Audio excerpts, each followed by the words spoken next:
Yeah. Okay. Good morning. Welcome back. Any outstanding issues from yesterday or any questions you have so far? Anyone? Okay. Sure. I was pondering the issue of why don't we confront our anger and these types of emotions directly and head on. I was reminded that sometimes you need to go all the way down to be able to get back up.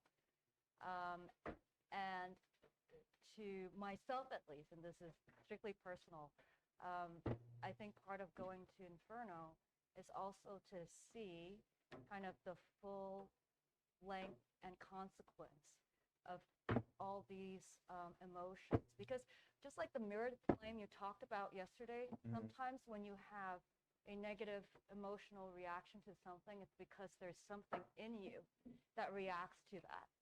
And so I think sometimes you don't go tackle some problem head on, but you need to kind of dive deep into it, really, really deep, in order to emerge from the other side. That's right. Thank you so much. Yeah. Yes?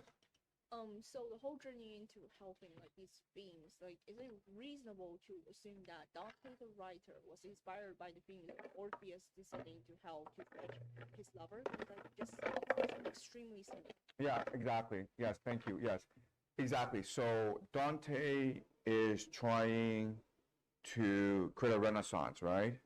He's trying to delve deep into the memory of Western civilization, into human civilization, and recall all these great traditions that have been lost over time. Not only Orpheus, but also Dionysius, basically the great legends of the Greek tradition.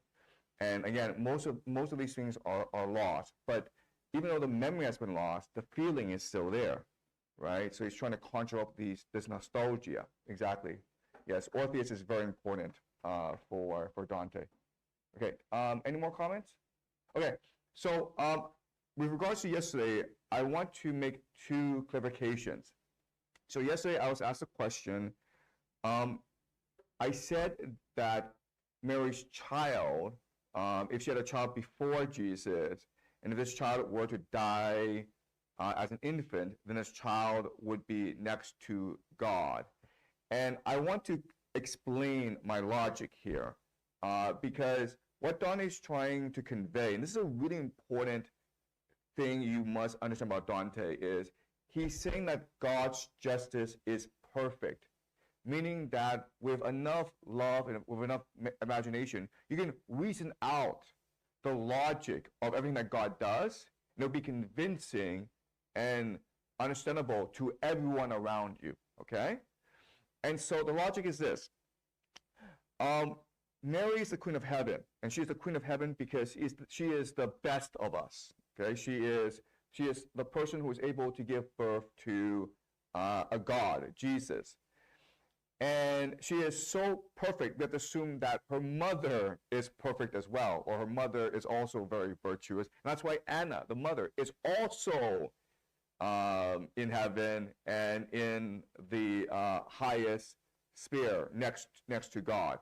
So if we just work out the logic, if Anna is virtuous, the most virtuous, which allows for Mary to be even more virtuous, the perfect in virtue, then we can assume that whatever child Mary has will also be extremely virtuous, given the fact that the child is born of Mary, but also given the fact that Mary will parent this child, right? And now, so it is entirely possible for the child to screw this up, just become an adult and just do a lot of bad things. That's possible, but if the child dies as an infant, then you have to assume that this child will be a virtuous person as well and will deserve a seat next to God. You have to make that assumption according to this logic. So if the child dies as an infant, then God, in his infinite wisdom, in his perfect justice, will assign this infant a seat next to him. Okay, does that make sense logically? Again, everything has to be explained logically, and you can actually reason this out. All right. This is important because yeah, go ahead. No, but this is regarding to the unborn child, right? Prematurely dying before they are able to reason. I feel like Dante bringing this up towards the end as we reach the kind of like the pinnacle of heaven. This is the pinnacle of heaven. Yeah, as we are in the pinnacle of heaven, I think Dante is, I wouldn't call it humility, but Dante is admitting that there are unknown unknowns, primarily around the question of free will. Mm-hmm. Because free will, consciousness, until today, it's not a figured out subject, right? Yep. And free will, as we talked about with regard to God gives us free will, but God probably doesn't even, wasn't the one who created free will. That means free will transcend. It might be something beyond, I don't know. It's further beyond God's reasoning even, right? Because if you're trying to generate something like we've discussed, God wants to, it's probably not something that you can create on your own. Right. It's like energy, right? Right. The reason why we mine energy, that we need energy, is because it's not something that we can kind of come up from scratch. Right. Okay. Yeah. So I think where I agree is that there are no absolutes in the universe. Okay. There are a lot of things that are special cases, and in these special cases, you have to really use your love and imagination to figure these special cases out. Okay. In the infant case is, again, the hardest theological problem in the universe. Okay. So this is to address the issue: why would Mary's child be granted access to the Imperium? Okay. The other issue that we discussed last class is why would Virgil agree to being Dante's guide? And I was a bit being in tongue-in-cheek, but I said, well, it's because Beatrice is really hard. And there's some truth to that, but it's never that complicated. It's never that simple, right? Because if you actually read the passage, what Beatrice said to Virgil is that if you were to do this, then God will reward you. God knows about this. We have a special permission from God to help Dante, even though he's still not dead, ascend to heaven. You will guide him from hell to purgatory, and then I'll pick him up in purgatory, and then I'll take him to heaven, okay? And so Virgil has an opportunity to enter paradise. But we know for a fact he doesn't. He's not in paradise. So this creates a question for us. How is it that Virgil is granted access to paradise? Because all he has to do is guide Dante. Okay, we know that Dante is access paradise, so Virgil succeeds in his mission. And we know that God has already made Virgil this promise. You help Dante reach paradise, and you went to paradise as well. But Virgil is not in paradise. So this creates a mystery for us, okay? And that's why I wanted to read it in this order, because you recognize that there must be something about Virgil, okay, that does not allow him to access paradise. So why couldn't he access paradise, given the logic of this class so far? Yes? So this is something I've been curious since the first day, but since you talked about Virgil not being able to access paradise, this kind of brought this up to me. So, God is love, God is light, and you are a measly teacup. Is it possible for the teacup? It's like the sun, okay? It's like the sun. Like the sun's rays nourish us and help us, but too much time out in the sun and we start to blister and we start to get sunburn. Is it possible for some people, knowing the nature of angels, to purposefully, to voluntarily turn away from God to live in the shade? So look, the answer to the question, why did Virgil not enter paradise? The answer is he did not want to. He chose not to go to paradise. He chose to stay in hell. And there's something really important to appreciate if you are to understand the ultimate message of the Divine Comedy. Okay, all right. So let me provide some background before we start. So the thing that Dante and Virgil both understand is that poetry is what gives birth to civilization. Okay? Poetry is what teaches people how to think, how to feel, and how to imagine. Without poetry, there can be no civilization.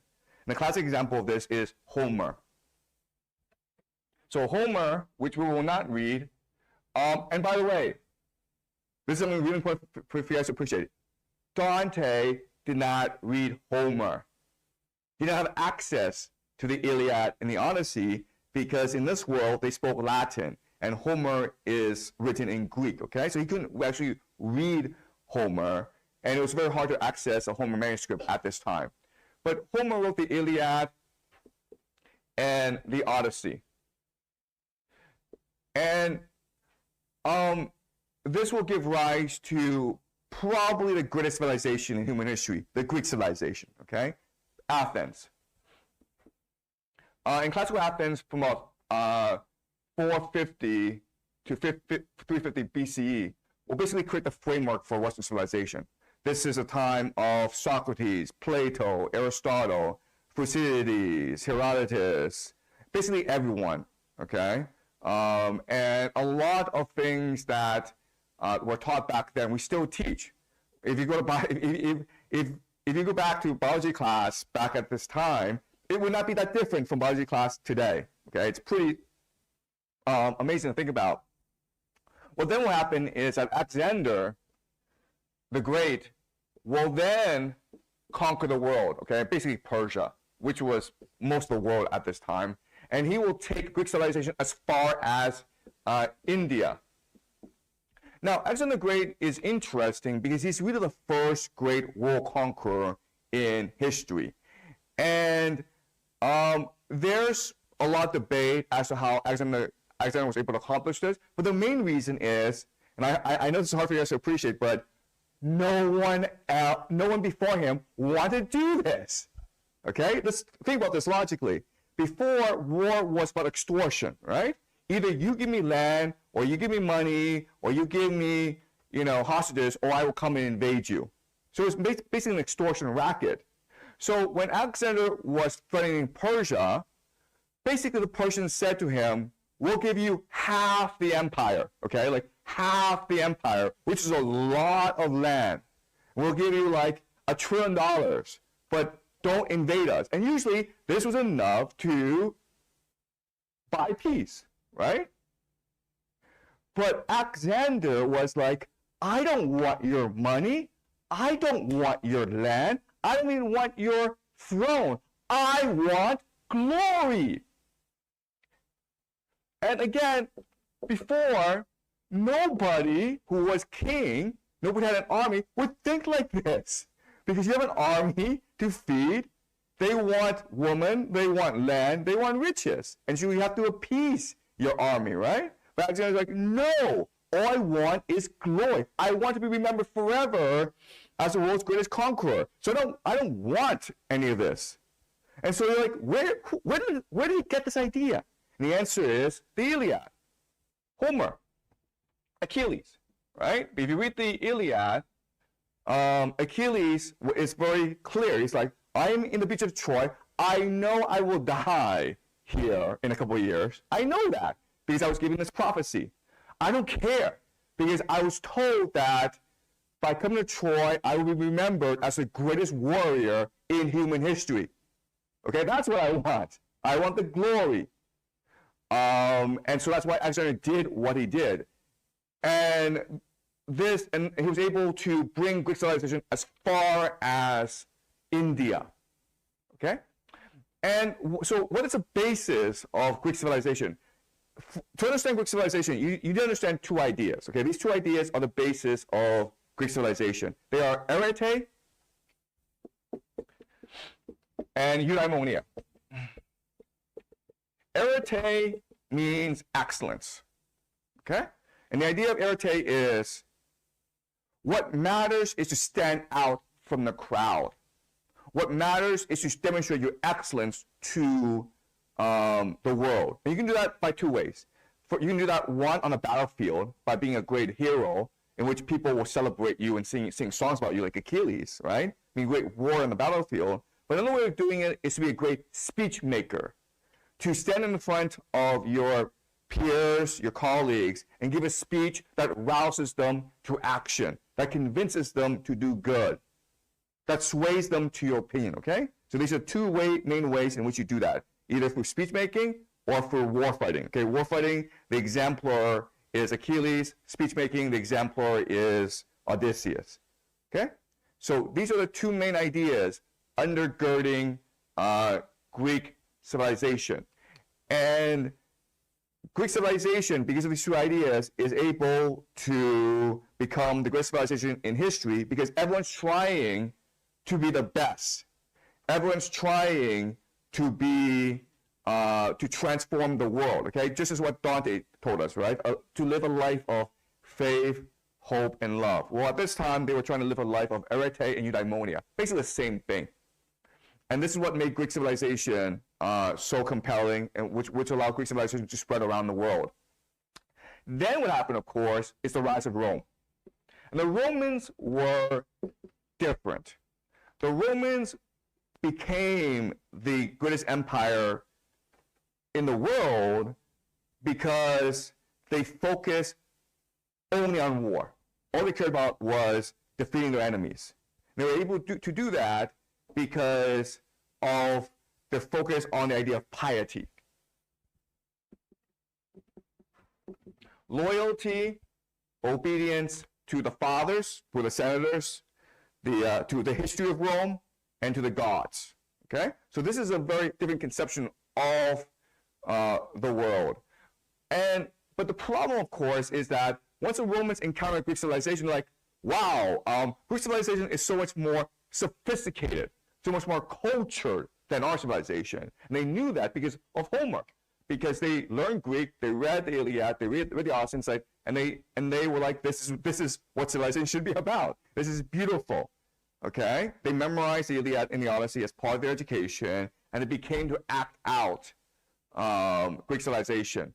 And so the leaders of Rome at this time, mainly Augustus Caesar, the emperor, the first emperor of Rome, the adopted son of Julius Caesar, he recognized that over time, Roman civilization would be conquered by Greek civilization. Territorially, militarily, the Romans have conquered the Greeks. But over time, culturally, the Greeks will conquer the Romans. Okay? So what do you do about this? What you have to do is confront Homer directly. Okay? You need a new poet. You need a new epic poem in order to replace Homer. And that, of course, is Virgil's Iliad. Okay, so Augustus Caesar sponsored Virgil's writing of the Iliad. In fact, they wrote it together, okay? Because whenever Virgil finished a particular part, he went to Augustus Caesar, and Augustus Caesar said, I think you should do this, and I think you should do that, okay? But it was a co-creation process. And we will read the Iliad together because we have to in order to fully appreciate Dante. And so with the Iliad, with Homer, love was at the center of civilization. Okay? Now with Rome, it is piety or obedience that gives rise to civilization. Obedience is the main organizing principle of civilization. And this becomes the framework also for the Catholic Church, right? Paul and Augustine will work together across centuries to create the theoretical framework for the Catholic Church. And basically, you create obedience by instilling fear in people. And so Europe descends into the Dark Ages because fear becomes the main emotion at this time. Okay? People are focused on not doing anything wrong so they can go to heaven. Okay? That limits their creativity. And Dante recognizes this, and so what he's going to do is, even without having read Homer, okay, he is going to resurrect Homer and create the Divine Comedy.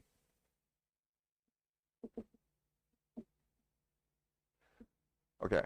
But the challenge for Dante is much more greater than for Homer. Homer could come, and at this time, this is the Greek Dark Ages. There's really no central authority. They would, like, a lot of the civilization was destroyed in the Bronze Age collapse. So it's a blank slate, okay? So he could come, and he could recite his poetry, and people would be inspired by it. He had no opposition. Dante is different. Dante has to fight an empire, which is Catholic Church, as well as a god, which is Virgil, okay? So, what you want to do, ideally, is basically construct your cosmology, okay? Which is paradise, right? We've already read Dante cosmology in paradise. We now know exactly what he thinks. Then what you need to do is go convince people, right? You engage in debate, and then you hopefully spread. Okay. The problem, of course, is you can't do that at this time in history. The Catholic Church is dominant, so you can't actually spread what you believe. You can't actually debate people. Okay. So the Divine Comedy has been constructed in a way so that Dante can spread his cosmology, but in a way that people don't know he's doing it, and in a way that convinces people. All right? So what he has to do is basically agree with Virgil, make Virgil the hero of the Divine Comedy. Then he has to subvert Virgil, okay? A made of subversion, show to us that maybe Virgil is not God, maybe he's fallible, maybe he's just wrong. And then that will then allow him to now promote his cosmology, okay? His cosmology. And that's why the Divine Comedy is constructed in the way that it is. He starts with hell, which celebrates Virgil. He goes to purgatory, in which a lot of ideas of Virgil are being subverted. And then now we can ascend to paradise, which then allows Dante to reveal to all of us his cosmology. Okay, does that make sense? Okay, now it sounds very simple, but when we actually do this in practice, you can appreciate how hard it is to do, right? Because ideally, you want to first create your cosmology, then figure out how to convince other people, but Dante has to start the other way around, okay? Meaning, in his mind, he already needs to figure out the entire cosmos before he writes anything down. Okay, and that's what he does. So, having read the Divine Comedy, I can tell you that it's the Divine Comedy that convinced me there must be a God. Before I read the Divine Comedy 4 years ago, I was an atheist. I was absolutely convinced the universe is emergent, it's materialistic, it's all random. There is no God. There can't be a God. But having studied the Divine Comedy, it is impossible for me to explain how Dante was able to do this if he did not have divine inspiration. If he was not guided by the Holy Spirit. Okay? If there was not the universe showing him the path. Because not only do you have to construct this way, but you have to maintain consistency throughout the process. Meaning you have to like drop basically Easter eggs from the very beginning, showing that Virgil is compromised. Okay? Otherwise it won't work that way. Yes? I agree that the Divine Comedy is a great work. However, I don't think it's a divine work. Like, I don't think its existence proves the existence of God, because this is what a world builder does. The Easter eggs and the structure you're talking about, this is very similar to what modern world builders do. They establish a framework first, and then they write about their world. So if you're saying that this is a great book, I agree. But if you're saying that it proves the existence of God, not so much. Okay. So, okay, that's about criticism, okay? So 2 points. First of all, Dante did not call his work Divine Comedy. He called it La Commedia, not divine. Divine came later. Why would all these great poets want to add divine to La Commedia, okay? So if you talk to someone like T.S. Eliot, if you talk to any great poet of the 20th century, they will tell you there are two great poets in human history. They are Homer and they are Dante. Maybe some will say Shakespeare, maybe some will include Milton, but they all agree there are two great poets of human history. They are Homer and they are Dante. And divine was added later on. Okay, remember, at this time in history, you can't call anything divine because it's heresy, right? The Catholic Church is going to chop off your head. How dare you say something's divine? Only the Catholic Church has the authority to say what is divine or not. All right, so it was not called divine at the time. It was added on later. That's point number one. Point number two is that what's interesting is that if you talk to scholars, there's widespread disagreement about the construction of these great poems. So, for example, Homer, for whatever reason, there are many scholars who do not believe that Homer was a real person.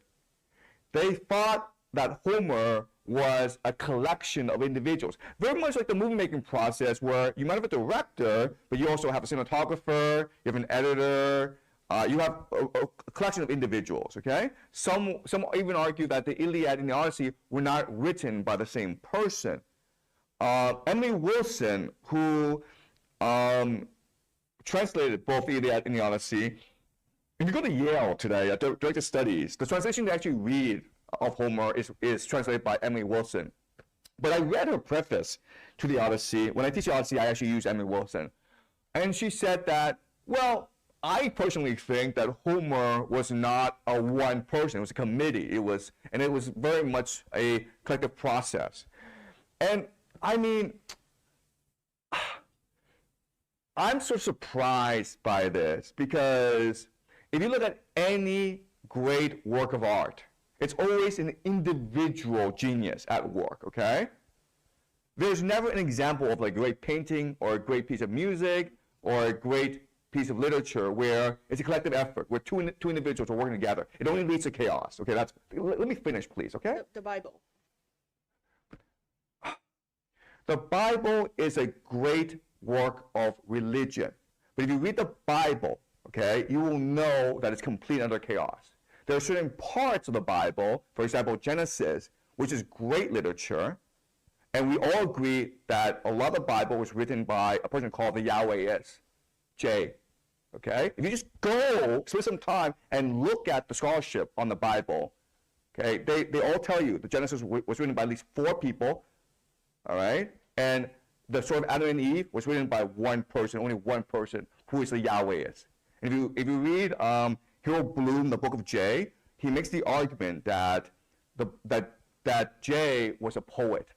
She was not she was not a priest, she was not a theologian, she was a poet. Okay, so whatever parts of the Bible, which is extremely poetic, and this includes Genesis, it also includes the Gospel of Mark, it was written by a poet. Okay? And if you actually do literary analysis, you can actually see the spark of poetry in certain aspects of the Bible, yes? I'm just going along with the hypothesis that, okay, say Dante has a framework, right? Dante is a world builder. I don't know, I'm not scholar in this, so what exactly is Dante's framework is my question, right? If assume with the hypothesis that Dante started out with the framework, what exactly is the framework? Is it mathematical in nature? Is it scientific? It's experimental? What is it? Okay, all right, so let's go back to Homer, okay? Homer had to be a real person.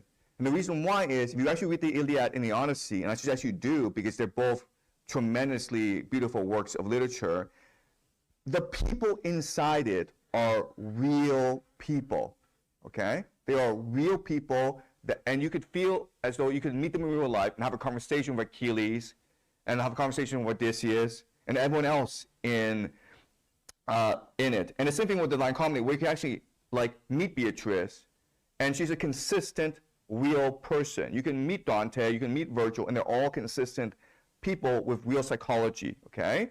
And Harold Bloom, again, the criteria he uses in order to judge the authenticity of character is, does this person hear himself or herself talk?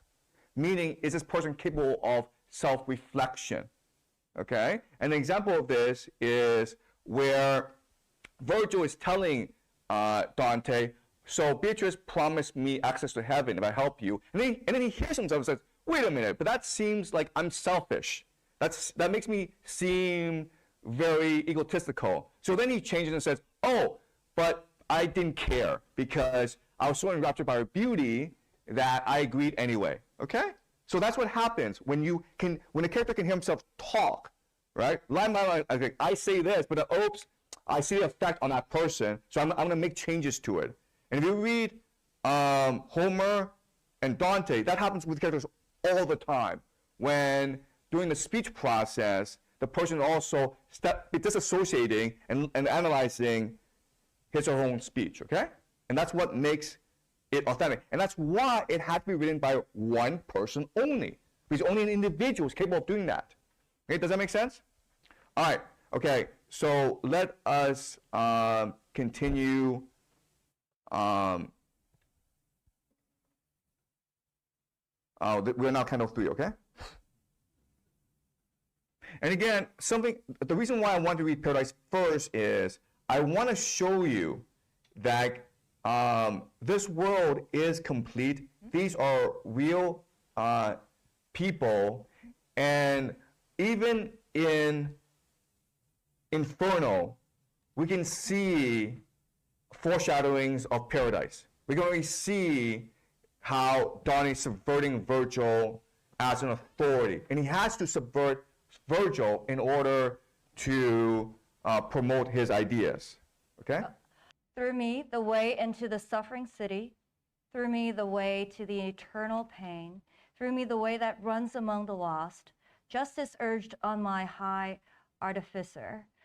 My maker was divine authority, the highest wisdom and the primal love. Before me, nothing but eternal things were made. And I endure eternally, abandon every hope who enter here. Okay, so this is a very famous sign warning to people who enter hell, okay? So if you want to come into hell, abandon every hope who enter here, okay? Let's keep on going. Verse 10, these words, their aspect was obscure. I read inscribed above a gateway, and I said, Master, their meaning is difficult for me, and he to me, as one who comprehends. Here one must leave behind all hesitation. Here every cowardice must meet its death. For we have reached the place of which I spoke, where you will see the miserable people, those who have lost the good of the intellect. And when with gladness in his face he placed his hand upon my own, to comfort me he drew me in among the hidden things. Here sighs and lamentations and loud cries were echoing across the starless air, so that as soon as I set out, I wept. Wait, stop, okay, right. Abandon every hope who enter here, okay? To enter hell, you must abandon hope. What does Dante mean by hope? The hope that one day he can see Beatrice again. No, I'm saying more generally. How's hope defined by Dante, yes? But what is arrogance?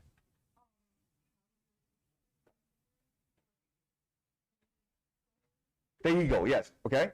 Yes? Maybe the hope of getting out of it. Yeah, just the ego, okay? Abandon your sense of self. Abandon every sense of agency and autonomy that you have, okay? That's what allows you to enter hell. You understand? Okay? Abandon hope. Abandon your ego. Yes? Hope would also connotate a relation to time. You hope for the future, you don't hope for... And so this is still beyond time and space that we've spoken about earlier. Yes, right. Okay, does that make sense? Okay, but this is extremely provocative idea where you're taught like your ego is what leads you to hell, right?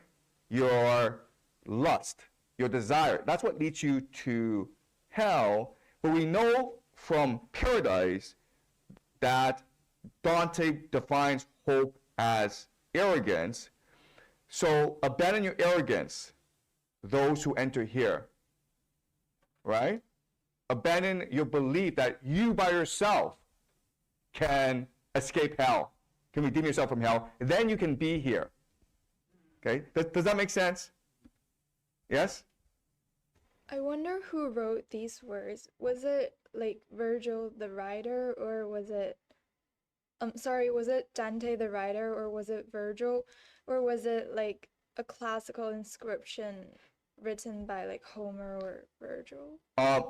Most of this will be Dante. Okay? And where it is someone else, Dante will reference. Okay? Because again, Dante is a very arrogant person. He wants you to recognize the originality of his poem. All right? Okay. So this is Dante. And again, the idea of hope is consistent. Right? We know from heaven that hope is arrogance, the assertion of self, the belief that you can change the world for the better. And what Dante is saying here is like, if you want to enter hell, you have to believe you have no agency. You have no control over anything. That's a precondition for entering hell. Okay? Does it make sense? Yes? I'd like to highlight that it's actually on the person to decide whether he wants to enter, right? This is sending a message to the person who's entering hell. That's right. Okay. Do you understand? If you in your heart don't believe you should be here, if you in your heart believe you can still escape hell, you can do so, because the fundamental law of the universe is free will. Yes?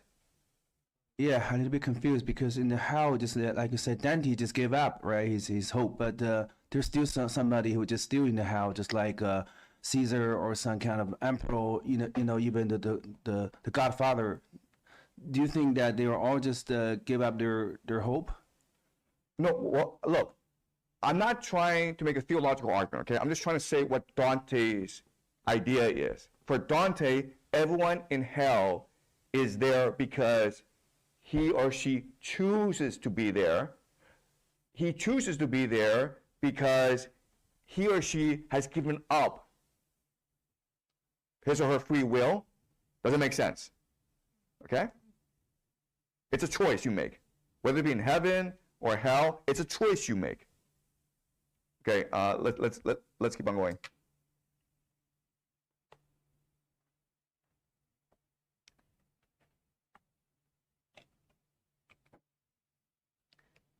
Verse 25. Strange utterances, horrible pronouncements, accents of anger, words of suffering, and voices shrill and faint and beating hands, all went to make a tumult that would whirl forever through that turbid, timeless air like sand that eddies when a whirlwind swirls.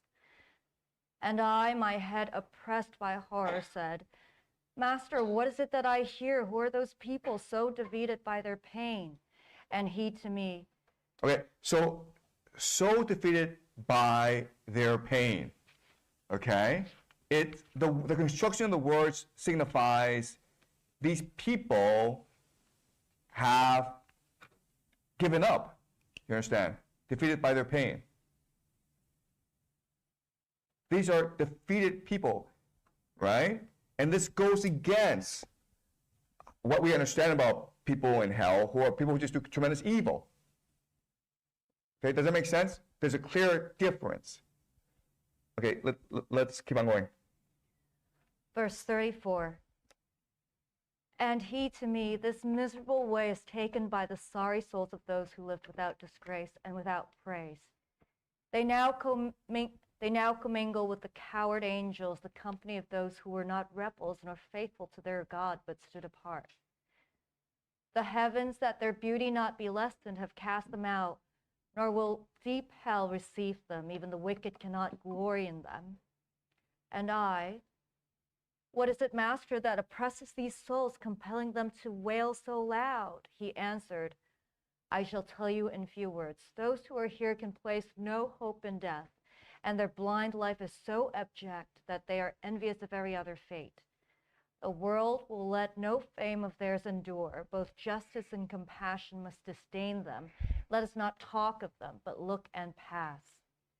And I, looking more closely, saw a banner that, as it wheeled about, raised on so quick that any respite seemed unsuited to it. Okay, so again, all these three different realms, whether they are hell or purgatory or paradise, they all parallel each other in structure, okay? So in paradise, it is Beatrice who is communicating with Dante, teaching Dante. Here in hell, it is Virgil that is teaching Dante. Can someone explain to me the difference in the way that Beatrice teaches and the differences in the way that Virgil teaches? Do you spot the difference? Yes? Maybe because ego, because Beatrice just do not want Dante to give up the ego, but yeah, the Virgil who just want him to give up. Yes?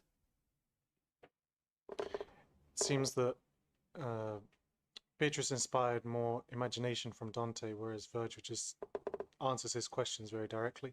Exactly. Okay, you understand? Yes. Okay. The major difference is this. Beatrice is trying to be a teacher. As a teacher, you have to ask questions to your student. You have to welcome questions. You have to help provide clues that inspires the student to come up with his or her own conclusions, okay? Virgil is just like, this is the answer, memorize it. You understand? It's a very stark difference, okay? Virgil has, yes? I'm reminded of something that another professor of mine once said. The worst game to play in the world is guess what the professor is thinking. Okay, all right. Look, all right, so do you guys understand the difference, okay? Beatrice is trying to guide Dante into self-understanding, which helps us develop our own self-understanding. Virgil is just trying to explain the rules of the universe. And for Virgil, these rules are absolute, so you just must remember these rules, okay? Virgil has a very clear explanation for everything, and Dante just must remember this, okay? And this is a pattern. This is how Virgil will talk to Dante. And it mirrors how people are taught at this stage in history. It mirrors how people relate to the Iliad, okay? Because if you read the Iliad, it's different from the Divine Comedy, it's different from Homer in that if you read the Divine Comedy, it leads you to ask a lot of questions. It inspires you into action. Whereas the Iliad is just like, just obedience, passive acceptance, okay? It inspires you to basically just sit down and obey. Okay, so that's the attitude of Virgil. Okay, let's keep on going. Verse 55. Behind that banner trailed so long a file of people, I should never have believed that death could have been made so many souls. After I had identified a few, I saw and recognized the shade of him who made, through cowardice, the great refusal. At once I understood with certainty this company contained the cowardly, hateful to God and to his enemies. These wretched ones who never were alive when naked and were stung again by horseflies and by wasps that circled them. The insects streaked their faces with their blood, which mingled with their tears fell at their feet where it was gathered up by sickening worms. And then looking beyond them, I could see a crowd along the bank of a great river, at which I said, allow me now to know who are these people, master, and what law has made them seem so eager for the crossing, as I can see despite the feeble light. Okay, so here in hell, these souls are lining up to cross into the inferno, okay? They have to cross the river Styx first. And while they're waiting, they're being stung by these insects. And so what's their response? What are they doing? First of all, if you were in camping and you're being stung by mosquitoes, right? There are all these insects around you. What would you do? Yeah, you would do something about it, right? You do bug spray or you start squatting them, right? What are they doing about it? Don't know. Well, they are doing something about it. They're crying about it. You understand? Okay, so it's this passive acceptance. Abandon hope, right? I cannot alter my fate. All right, so that's what hell is. Hell is just passivity, compliance, obedience, acceptance. That's what hell is. All right. And not only that, but Dante uses a word you would not expect from these people, okay? Line 74. What is this word? What like you would not expect this word in hell. Yeah, eager, right? You're like, what? These people are eager to enter hell? Okay, let's keep on going.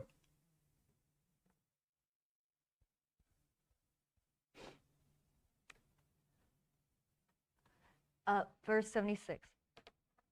And he to me, when we have stopped along the melancholy shore of Acheron, then all these matters will be plain to you. At that, with eyes ashamed, downcast, and fearing that what I said had given him offense, I did not speak until we reached the river.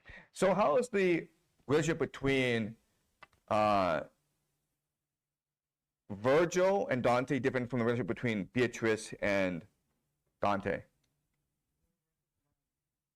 Yeah? To Dante, Virgil's just a guide to and Beatrice is like Dante's true love. Okay. Yes? I think for Virgil, he's also like less patient because he is like given a task and he just wanted to complete his task as quickly as possible. But Beatrice is more like, oh, I love this guy, so I want to like teach him and make him better. So there's like a difference. Yeah, but I don't think Virgil, I don't think his motivation is to complete the task. What's Virgil's problem? Why is Virgil being impatient? Why are teachers in your school, where you are, why are they impatient? Yes? Because we're not listening to them in class. Exactly. Okay, do you understand? Because you're not obedient. Okay? All right? Let's keep on going. Yeah, yes? Like, I think that's mistaking the symptom for the cause. Like, you're being disobedient, so they become impatient. I think there's a root cause to all this, and I think it's the explanation that we heard before. Like, it's just a job to them. Okay. We already established that Beatrice promised Virgil access to heaven if he completes this task, right? We already know that Virgil will choose not to go to paradise. So why do you think Virgil chooses not to go to paradise? Yes? So I was wondering about this because Virgil seems to be coming from a Roman multi-god framework, it seems. So is there a chance that like Virgil sees himself in this Roman classical sense, where he's inside now Dante's Christian framework and displeased with it, perhaps? Yeah. Yeah. Virgil, yes? Maybe Virgil's already abandoned hope. No, he hasn't, right? Because and how would you know he has not abandoned hope? How about obedience? Because Virgil just have obedience to the Rome, to the authority. No, okay. Let's answer this question, okay? Virgil has not abandoned hope. How do we know that? Because he was willing to take on this task. Exactly, to understand that, okay? If you have abandoned hope, you don't think, I'm capable of this task, leave me alone, okay? This is a really important idea to understand. Hope is the assertion of the ego, okay? So you have to have an ego to think that, oh, I can lead this guy out of hell, okay? You haven't been able to escape hell, but you're able to help this guy escape hell. That's ego, okay? So if Virgil has not abandoned hope, right? Then what is he doing in hell? Like, go back to the, teacher analogy. There's some really good teachers, who could be at a really good school, they choose to be at a bad school. Yes? Like I said, maybe he chose to be there. Maybe because he came from a polytheistic background, and I hate to get into semantics here, but maybe he's just not willing to accept this Christian framework of the world, and so he would rather stay in hell where he doesn't have to face, the one God every day. Okay, all right, okay, so let's make this really simple, okay? You've all had teachers, right? You've all had teachers, some of you are even teachers. Why do teachers teach differently? There's some teachers who want you to ask questions, who give you space to explore, who want you to make mistakes. There's some teachers who are like, we have a teaching plan, 45 minutes, every minute is planned already, let's just do it. And don't ask questions, okay? What's the difference between these two teachers? Yes? The amount of imagination they inspire. Okay, well the effect is different, but I'm saying what's motivating these two teachers. Yes?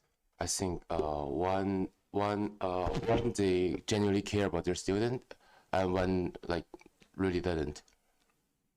So why is he teaching then? Yeah, yes? One is more for like the material drive, like to get a salary, and the other is maybe like on another level where they actually want to inspire the student. Okay, I've worked as a teacher, okay? And I can tell you, most teachers, I mean, like, they're not doing a job for the money, because the money sucks, okay? I'm not saying all teachers, I'm saying, like, most teachers, like, the money just sucks, like, okay? Like, I mean, yeah, go ahead. As a teacher, like the first style is probably when the student is more promising and you want this person to go further, like he can figure it out by himself, so you ask more questions. And sometimes when students are like really don't have time for that and you have an exam coming, and if they're not that smart, then you're like, hey, here's the answer, remember it, so that you at least get a B+. You're never gonna get hit an A anyways. That could be a reason.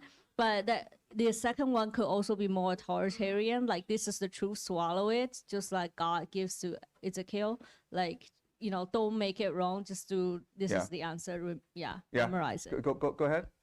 From my experience as a student, I feel like if the teacher's skill is not that great and they don't really understand the material that well and they don't have a strong ability in the course, like the material itself, they're afraid of you asking questions, and they're kind of really bad at improv answering questions, so they just stick to the script and what they've prepared. But if the teacher is very knowledgeable in their field, then usually they're more open to discussion. Okay, yeah, okay, all right. Anyone else? Yes? Because teacher, what they've been teach is not about themselves, it's about the authority, about school who want them to teach. So there must be some teacher who just do their job well because they just be paid to teach you, but not just try to have willingness to teach you. Yes, at the back. If you're open to questions, your goal is to transfer the information, whereas if you're closed, you just want to drop the information and just like, yeah, I've done my job, I just dropped the info, whereas asking questions more about transfer, and you want your students to have the most of what you said. Oh, okay, yeah, I mean, like, look, it's very simple, okay? For those teachers who allow questions to be asked, it's coming from a place of love, right? You want students to learn. But for teachers who care about the results, it's coming from a place of control. Does that make sense? You want to be able to control the situation. And that, I think, is the difference between Virgil and Beatrice. And it'll become much more clear as we go along, where Beatrice is coming from a place of love. She generally wants to understand. And she's going to be patient. They're going to have long debates. Whereas for Virgil, he's coming from a place of control, okay? He wants to be able to control how Dante thinks. He wants to be able to impose his worldview onto Dante, okay? So that's why there's this impatience where, Dante might ask a question that confuses Virgil or might create dissonance in Virgil's worldview. So then Virgil gets impatient and says, hey, let's just wait a minute, okay? Let's just, we'll talk about it when we get there. And then Dante has a sense of fear. Okay, right? So this is going to be an ongoing dynamic throughout Inferno. Yes. Just have a question. Do you think it's possible that Virgil's also in some ways pretty jealous of Dante because they're both poets, and then like Dante is kind of like the chosen one, and then like also you mentioned earlier like Beatrice is like very pretty, and then she asked Virgil to help, and then Virgil's like sure. And so maybe he's a bit jealous of Dante, and then that's also one of the reasons why he wants to be in the upper position controlling him. Any response to this? I don't think so, because if you just try to be God, it must give up the hope, right? You give up your ego. So how come you just, on the one hand, give up ego, give up hope, on the other hand, you also want to have envy or, have some kind of feeling like that? But we said Virgil did not give up on his hope, I think. Okay, no, I mean, like, if you were jealous of this guy, what would you do?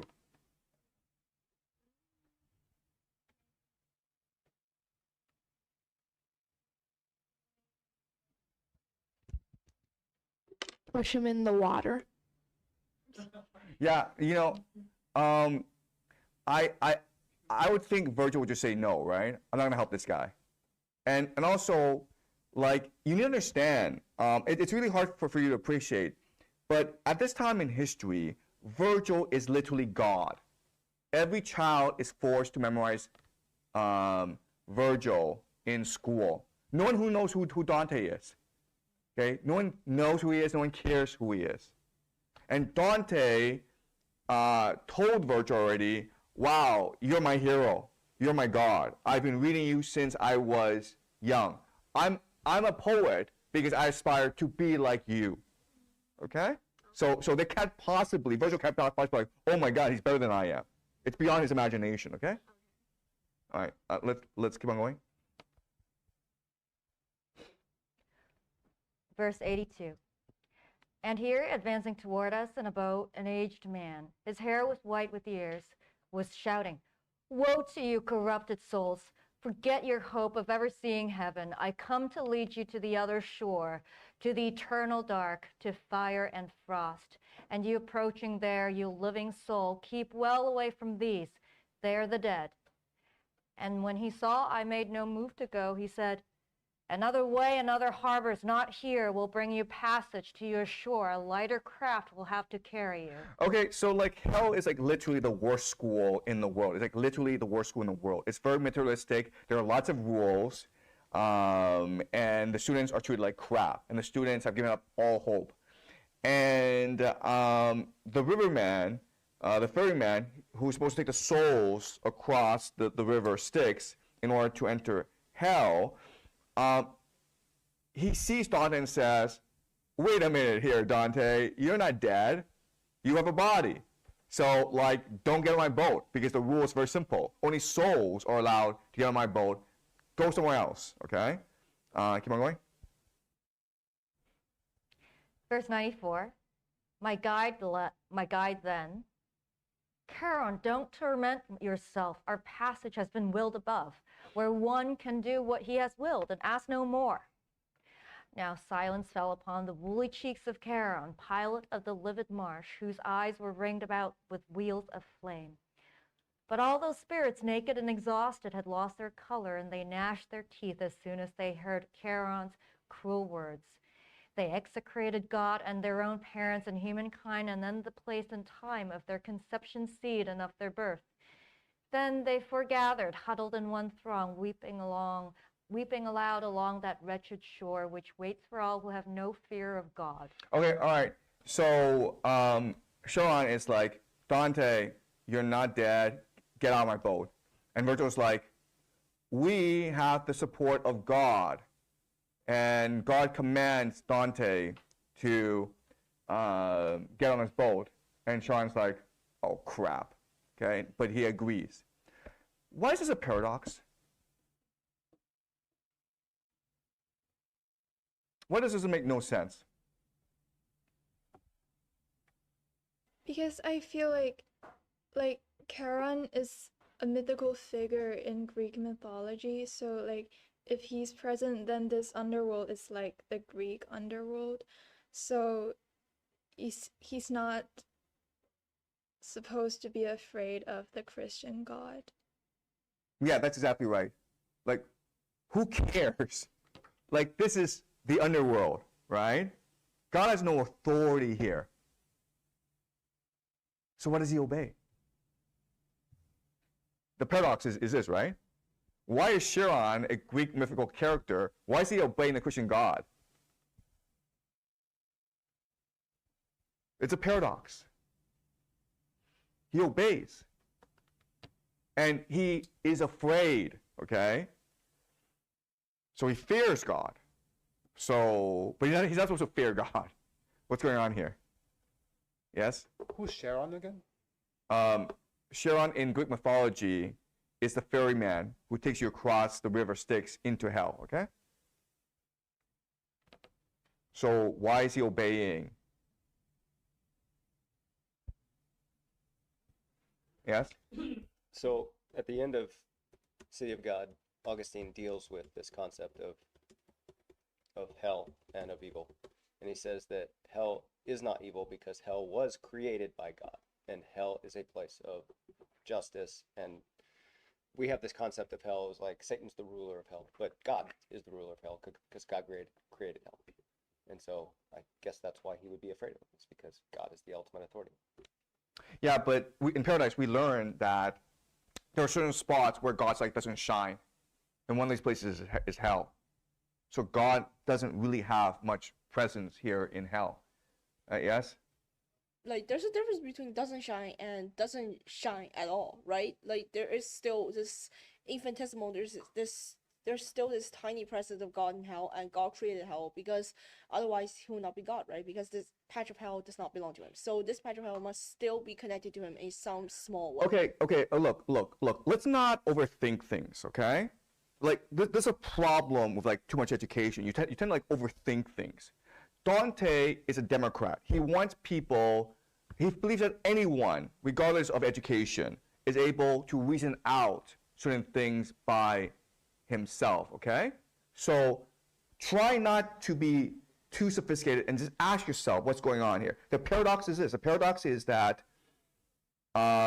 Charon should not be afraid of God. He should not obey God, but he does obey. Why?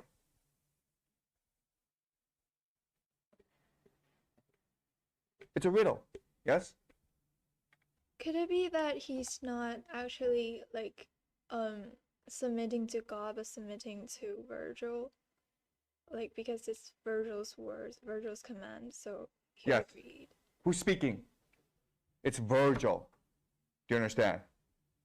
Do you understand? It doesn't matter what Virgil is saying, it's Virgil speaking. So Charon is submitting to Virgil, not to God. You understand? So who's the real master of hell? It's Virgil who's the master of hell, okay? Here he's telling us, here Dante is telling us, Virgil is the master of hell. Okay? Yes? Is that why he chose not to go to heaven? Exactly. You understand? Do you understand the logic of this? Because you are emperor of hell. And you go to hell, heaven, and now you are servant to God. Does that make sense? Yeah, because from our imagination, I thought Lucifer, who is the godfather in hell, but how do you say that Virgil is? Or it means Virgil just is kind of a avatar of a demon, or? Well, again, this will be revealed to us over time, okay? But look, what we know is Virgil knows hell really, really well, okay? Because he's able to guide Dante throughout hell. That's number one. Number two is the people in hell seem to obey him, right? That's number two. Number three is we know for a fact that he has the option of ascending to heaven, but he chooses not to, okay? So again, that is the, so Dante doesn't tell us outright, but he forces you to make this conclusion based on what you've read, okay? Yes? So I feel like there are two things I want to talk about. The first part is in answer to your question about why Virgil is suddenly Satan. Like I didn't say Virgil is suddenly Satan. I said that he seems to be master of hell. I was answering the question. I was saying that it seems like he is an emanation of the primal force of blind obedience that is the master of hell. Like he's just the avatar here. He's not the actual king of hell, and there is no actual king of hell in physical body down to walk with us. And the No. You're getting it confused theologically. Let's move on. I have another question. In this interaction between Sharon and Virgil, it is also an indication of basically all the people in hell are more obedient than people everywhere else. So it's just a reflection of the general passivity of people in hell.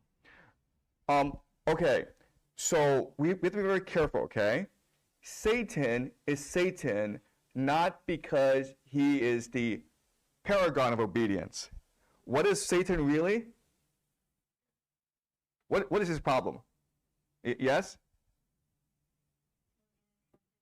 Satan is Lucifer, which used to be an angel of music in the heavens, and he was more beautiful and talented than all the other angels, so he grew proud and decided to not listen to God. Exactly, okay? So the problem is not obedience, the problem is pride. People in hell are distinguished not by their obedience, they're distinguished by their pride. That's why Sharon is so rude to Dante, right? But when you enter hell, don't you have to abandon your pride or your ego? If you're the soul, right? But Sharon is like one of the demons of hell. Do you understand? He's the one who controls hell, right? So if you're a soul entering hell, you must abandon all hope. You must be completely passive. But the people in charge, right? They're proud. And so what we'll learn as we go on is like, there's actually a lot of infighting in hell, okay? So maybe certain people obey Virgil, but others don't obey Virgil, okay? But Virgil doesn't care because like, I'd rather be emperor of hell than servant in heaven. And who else thought this? Who else believed this? Yeah, right? Okay, that's why he's in hell, yes? So like this is something I don't get. So like in a historical framework, Virgil is human. Virgil has a soul, and Dante definitely knows that Virgil is human and has a soul. So if Virgil is down here, that means that his soul must have ended up down here. But you just said that all souls who enter hell must become passive. So why is he being so active now? Okay, all right. So in Dante's imagination, Virgil is eternal. He's immortal. Why?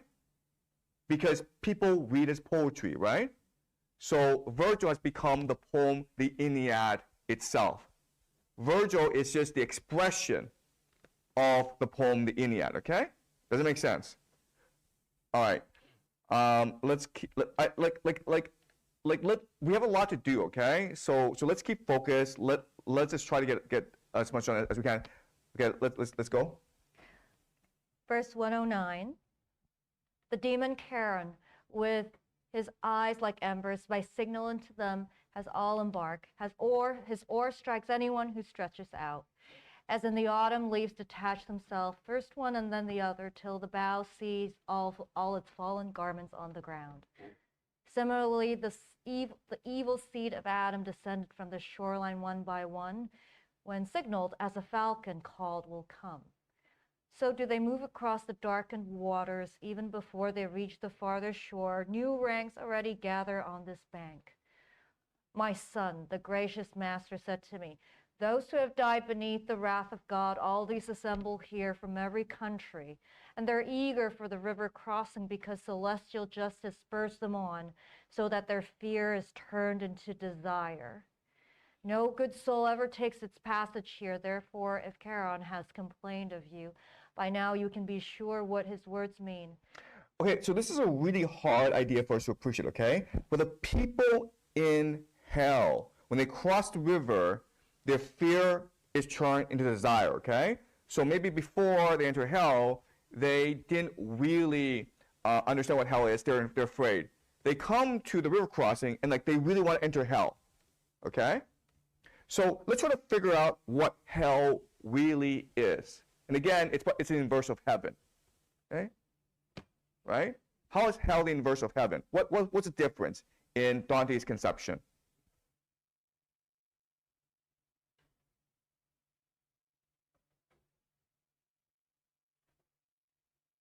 Hell is circles, heaven is spheres.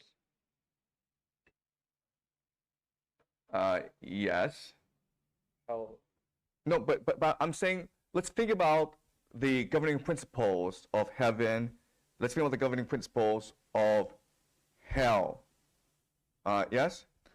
Hell is more about obedience, which is basically the Aeneid.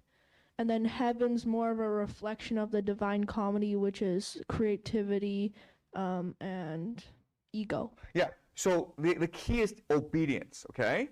If you are someone of pride, like Virgil, you need, the only way to express your pride is if people obey you. You understand? So hell is a place for two types of people. People who want to control the people and people who want to be controlled. And that's what hell is. And heaven is a place of perfect justice, of free will. Okay? You are there because you choose to be there, and then you choose to submit to God because God is perfect justice. And you understand that. Okay? Yes?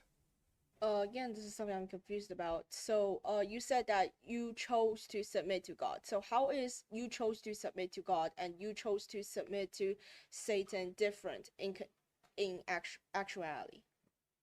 Okay. All right. Again, we're running out of time, so I'll explain to you real quickly, okay?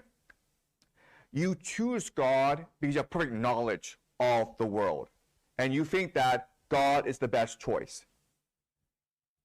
All right? So it's one of knowledge, it's one of love. Why do you choose Satan? Because you're afraid.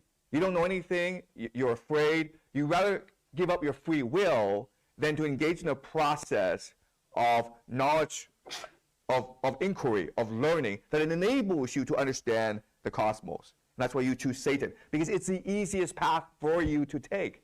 One of blind obedience is a lot harder than self-doubt, self-discovery, okay? Debate. Does that make sense, guys?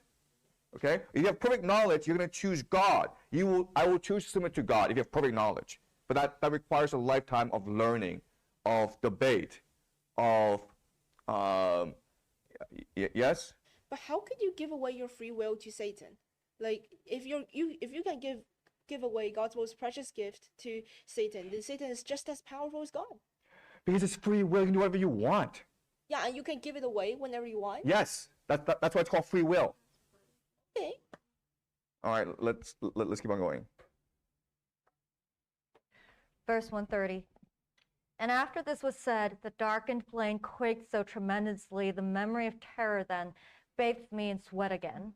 A whirlwind burst out of the tear-drenched earth, a wind that crackled with a blood-red light, a light that overcame all of my senses, and like a man whom sleep has seized, I fell. Okay, so this happens a lot, okay? Basically, Dante gets blind in heaven, and then Dante has seizures in hell, okay?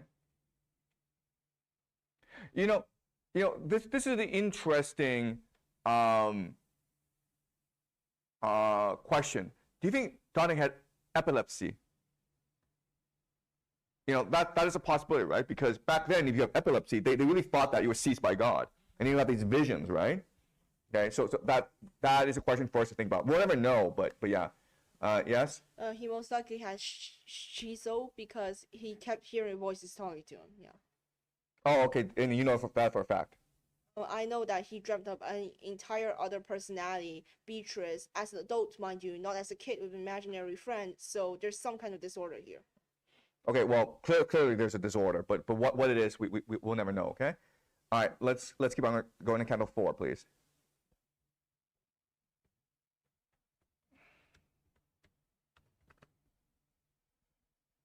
Canto 4. The heavy sleep within my head was smashed by an enormous thunderclap so that I started up as one whom force awakens. I stood erect and turned my rested eyes from side to side, and I stared steadily to learn what place it was surrounding me. In truth, I found myself upon the brink of an abyss, the melancholy valley containing thundering, unending wailings. That valley, dark and deep and filled with mist, is such that, though I gazed into its pit, I was unable to discern a thing. Let us descend into the blind world now, the poet, who was deathly pale, began. I shall go first and you will follow me.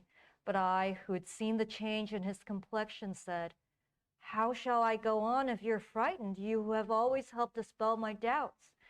And he to me, the anguish of the people whose place is here below has touched my face with the compassion you mistake for fear. Let us go on, the way that waits is long. So he set out, and he had me enter on that first circle girdling the abyss. Here, for as much as hearing could discover, there was no outcry louder than the sighs that caused the everlasting air to tremble. The sighs arose from sorrow without torments out of the crowds, the many multitudes of infants and of women and of men. The kindly master said, do you not ask who are these spirits whom you see before you? I'd have you know before you go ahead, they did not sin. And yet, though they have merits, that's not enough, because they lacked baptism, the portal of the faith that you embrace. And if they lived before Christianity, they did not worship God in fitting ways. And of such spirits I myself am one. For these defects and for no other evil we now are lost and punished just with this. We have no hope, and yet we live in longing. Okay, so we are now in limbo, okay, which is the first circle of hell. And limbo, it's actually a very nice place. It's a very nice retirement community.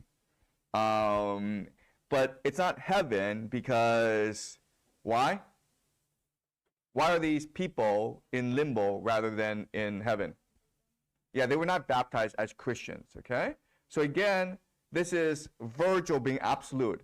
What he's saying is like, unless you were baptized, you could never, ever access heaven. And this again, at this time in history, is what the Catholic Church teaches, yes? It's Virgil who said that because I'm not baptized, I belong here. Exactly, okay? It's him castigating himself, not the laws of the universe. It is Virgil. No. Virgil's being absolute here. Oh, he's being absolute here? Yeah.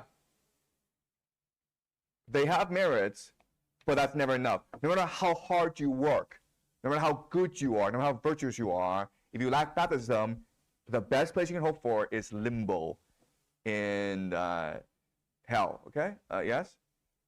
I have a question because in the stanza it said people cannot be perfectly baptized. What does that mean?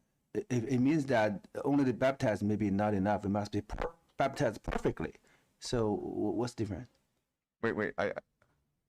Where does Virgil say that?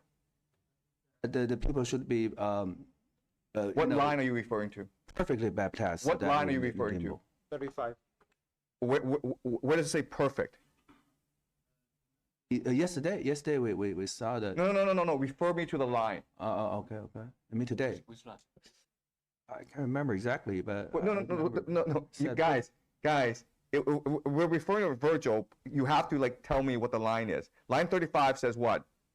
Because they lack baptism, there was no perfect word in it. There's no perfect word here. It's that simple, okay? If you were baptized as a Christian, you are allowed to go to heaven. If you're not baptized, you don't go to heaven. It's pretty simple. Okay? Yes? Yes?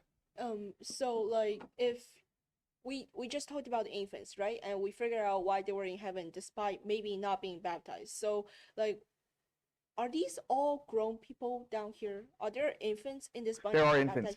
That's a question. There are in fact infants in here as well, okay? There are infants here as well. And Dante will explain this. All right, let's keep on going.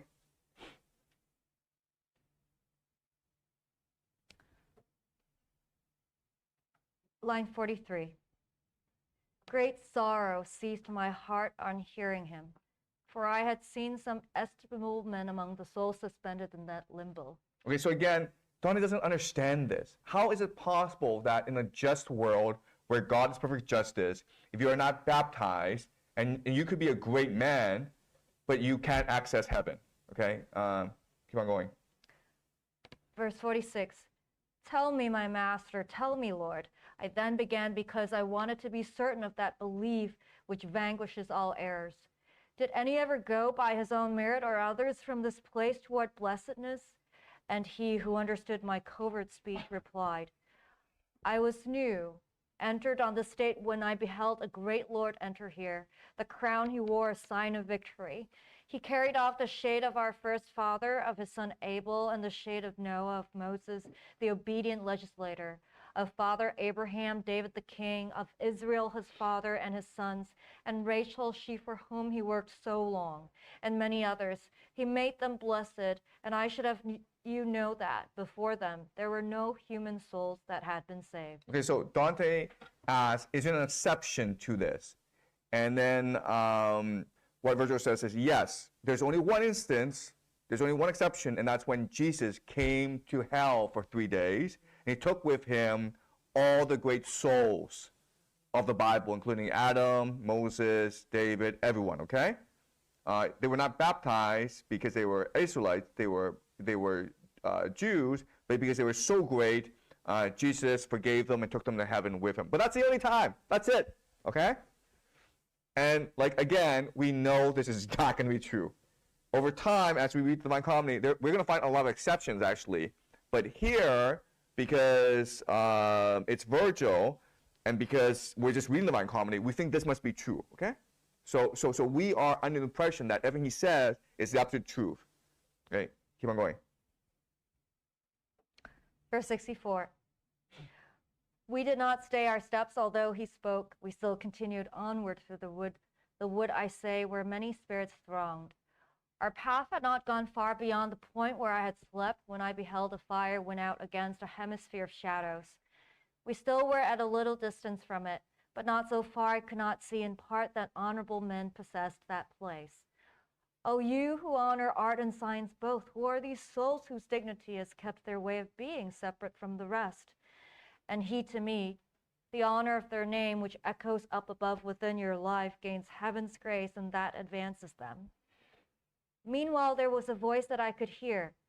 Pay honor to the estimable poet, his shadow, which had left us, now returns. After that voice was done, when there was silence, I saw 4 giant shades approaching us. In aspect, they were neither sad nor joyous. My kindly master then began by saying, look well at him who holds that sword in hand, who moves before the other 3 as Lord. That shade is Homer, the consummate poet. The other one is Horace, satirist. The third is Ovid, and the last is Lucan. Because of each of these spirits shares with me the name called out before by the lone voice, they welcome me, and doing that do well. And so I saw that splendid school assembled, led by the Lord of song incomparable, who like an eagle soars above the rest. Soon after they had talked a while together, they turned to me, saluting cordially, and having witnessed this, my master smiled. An even greater honor than was mine, for they invited me to join their ranks. I was the 6th among such intellects. So Dante is saying that he is in the pantheon of the greatest poets. Okay? Keep on going. Line 103. So did we move along and toward the light, talking of things about which silence here is just as seemly as our speech was there. We reached the base of an exalted castle, encircled 7 times by towering walls, defended all around by a fair stream. We forded this as if upon hard ground. I entered 7 portals with these sages. We reached a meadow of green flowering plants. The people here had eyes both grave and slow. Their features carried great authority. They spoke infrequently with gentle voices. We drew aside to one part of the meadow, an open place both high and filled with light, and we could see all those who were assembled. Facing me there on the enameled green, great-hearted souls were shown to me, and I still glory in my having witnessed them. I saw Electra with her many comrades, among whom I knew Hector, Aeneas, and Caesar in his armor falcon-eyed.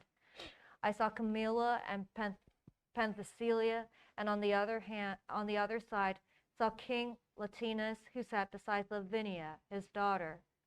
I saw that Brutus, who drove Tarquin out, Lucretia, Julia, Marcia, and Cornelia, and solitary set apart, Saladin. When I had raised my eyes a little higher, I saw the master of the men who know seated in philosophic family. There I'll look up to him, I'll do him honor. There I beheld both Socrates and Plato, closest to him in front of all the rest. Democritus, who ascribes the world to chance, Diogenes, Empedocles, and Zeno, and Thales, Anaxagoras, Heraclitus. I saw the good collector of medicinals, I mean Dioscorides, and I saw Orpheus and Tully, Linus, moral Seneca, and Euclid the geometer, and Ptolemy, Hippocrates and Galen, Avicenna, Averroes of the great commentary. Avicenna and Averroes are Muslims, okay? These are the great Muslim intellectuals of the Islamic Golden Age. Keep on going. I cannot here describe them all in full. My ample theme impels me onward, so what's told is often less than the event. The company of six divides into me knowing guide leads me another way, beyond the quiet into trembling air, and I have reached a part where no things gleams. Okay, all right, stop. Okay, all right. So what I'll do now is compare and contrast heaven and hell. Okay. At the very top of heaven is, of course, is the Imperium, right? The Imperium. And the Imperium is where God is. And flowing beside God is the Red Rose, okay? Like this stadium where the greatest souls of humanity reside next to God. The Queen is Mary. But then, sitting beside Mary is Eve, and then you have Anna, who is Mary's mother. You have Beatrice, you have Rachel, you have Rebecca, you have Lucia, okay? Okay, that is the highest level of heaven. Now, in Inferno, which is hell, the highest level is actually limbo, right? Because we're descending downwards, okay? So the highest level is actually limbo. And in limbo, we have the greatest heroes, thinkers, poets of humanity, okay? We have Julius Caesar, we have Homer, we have Socrates, we have Plato, we have all the greatest heroes of humanity. Can someone explain to me why this is constructed the way it is? What is Dante saying here? Because they didn't believe in God. Or they weren't Christian. Yeah, that's what Virgil says, right? But we know Virgil is not a reliable narrator. We have to use our own logic. We have to really think about the cosmology at work here, okay? Did you have a question or comment? Yeah, because just now you said the great hero who just live in limbo, right? Because maybe they just great hero, because they don't need to love God, or maybe they don't even know the God. They just I know that's what Virgil says, okay? But what I'm trying to tell you is that Virgil lies all the time, and what we know, yes. I think these people in hell live through ego, and so they want to be on top of everyone, whereas in paradise, they are within God, so they're in the center. Right, no, okay, so what you're saying is that the people in limbo, people like Julius Caesar, Homer, are selfish, who want glory, and the people in heaven, people like Mary, Rachel, they are without ego. Is that what you're trying to say? It was more about how you consider yourself. I think in hell you're above everyone. You want to be in control and have the level of hierarchy where you're just superior to them. Whereas in the paradise you're within God, so you're inside of Him, you're in the center of Him, and you're all loving. So it's not about rank or anything. Okay, yeah. So that's one explanation where the people in hell, this limbo, they are trying to win glory for themselves. Whereas in heaven, these people, whether it's Anna, Mary, Lucia, Beatrice, or Rachel, they're trying to spread love in the world. Okay? Yeah, that's one possibility. Yes? These people seem to be the smartest, strongest, most powerful people. And so In limbo, yes, they are. and so that seems to be saying that you can't force open the gates of heaven with your logic, with your strength, with your power. Exactly. Yeah. That's also another possibility. Okay? Yes? Or maybe because they devoted their lifetime into doing great things and then they're selfless and then they still have the hope that they could potentially save the people in hell. Is that a possibility? Could you repeat that? I'm not sure I understand what. I'm saying like when they were alive, they devoted their lifetime into doing something great. Like for example, the poets acknowledged people of more knowledge, and then maybe they just chose to be in hell because they still have the hope that they could potentially inspire or save some of the people over there. No. Okay. No, actually, I don't. Yeah. Yeah, because before Christianity, all of the great hero who just been born. So yeah, that's why they did putting them into limbo, because this is before that, right? Before Christianity, which has been born. Okay. Again, like we're trying to understand Dante, and one way to understand Dante is to use your imagination and create contrast. Okay.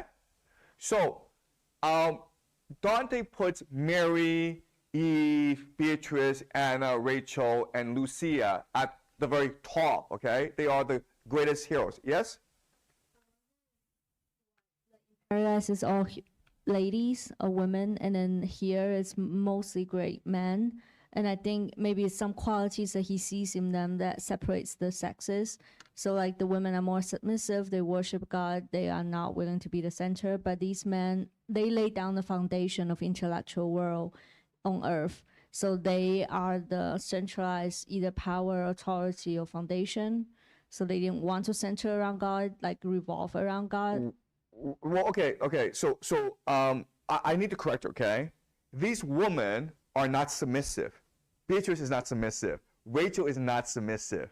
Rebecca is not submissive. They're all very strong women, okay? All right, so I want to do this exercise. If you were asked to pick people who should be beside God in the Imperium, okay? Who would you pick? No. These people are pagans, right? Who would you pick? Well, Homer is a pagan. I'm just saying, like if you just talk to any Christian and like, okay, like who should be next to God? What names would you come up with? Augustine. Excuse me? Augustine. Okay, Augustine, Jesus, yes. I think you need to pick people who are pleasing to God. Like we have to consider God's role in all. Who is the most pleasing to God? David, okay? Why is David not on this list? It's David. If you read the Bible, it's like David, okay? David has to be number one, more than Jesus. You understand? If you read the Bible, it's David who's the most pleasing to God. That's why Israel is called the Kingdom of David. Okay, so it's David. Then in the Jewish tradition, who's even actually more important than David? Moses. Thank you. Why is Moses not on this list? Right? So you need David, you need Moses, you need Jesus. You can argue about Augustine. Okay, who else would you have? Elijah. Thank you. Yes, Elijah. Right? Because Elijah, guys, actually ascended to heaven to be with God. Who else? Yes, Noah, right? Who else? Abraham, thank you, because Abraham is the father of all three faiths, Christianity, Islam, and Judaism, okay? Why are they not on the list? None of them are. This is all very confusing. Do you understand? This creates a huge paradox for us. Why? Okay, in limbo, we understand Julius Caesar, Homer, the greatest thinkers, heroes of antiquity. Yes, we understand that. But if that's the case, then logically, in the Imperium, next to God should be David. He should be number one. Then it should be Moses, Abraham, Elijah, You can also say Enoch, okay? If some of you know your Bible, Enoch should be on the list as well, right? Because Enoch was the first to ascend to heaven. So what's going on here? Do you understand? If we are to create parallelism in structure, then if the people in limbo are the greatest of integrity, then in heaven, it should be the greatest of the Bible, right? But it's not. It's people who are barely mentioned in the Bible. Mary, Rebecca, Rachel, and Anna's not even in the Bible. Okay? Beatrice is definitely not in the Bible. Okay? So what's going on here?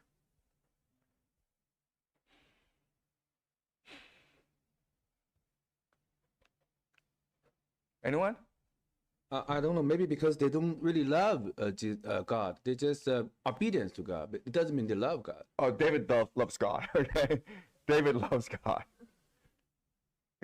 And again, this is all what the Bible teaches you.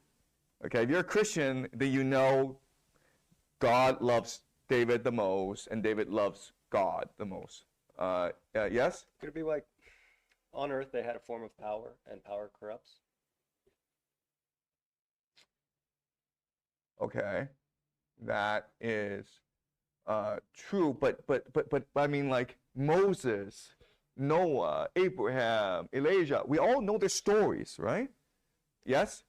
I think he didn't put like too high figures, so as like readers, we don't compare ourselves to them, and so it gives us access to heaven. Thank you, yes.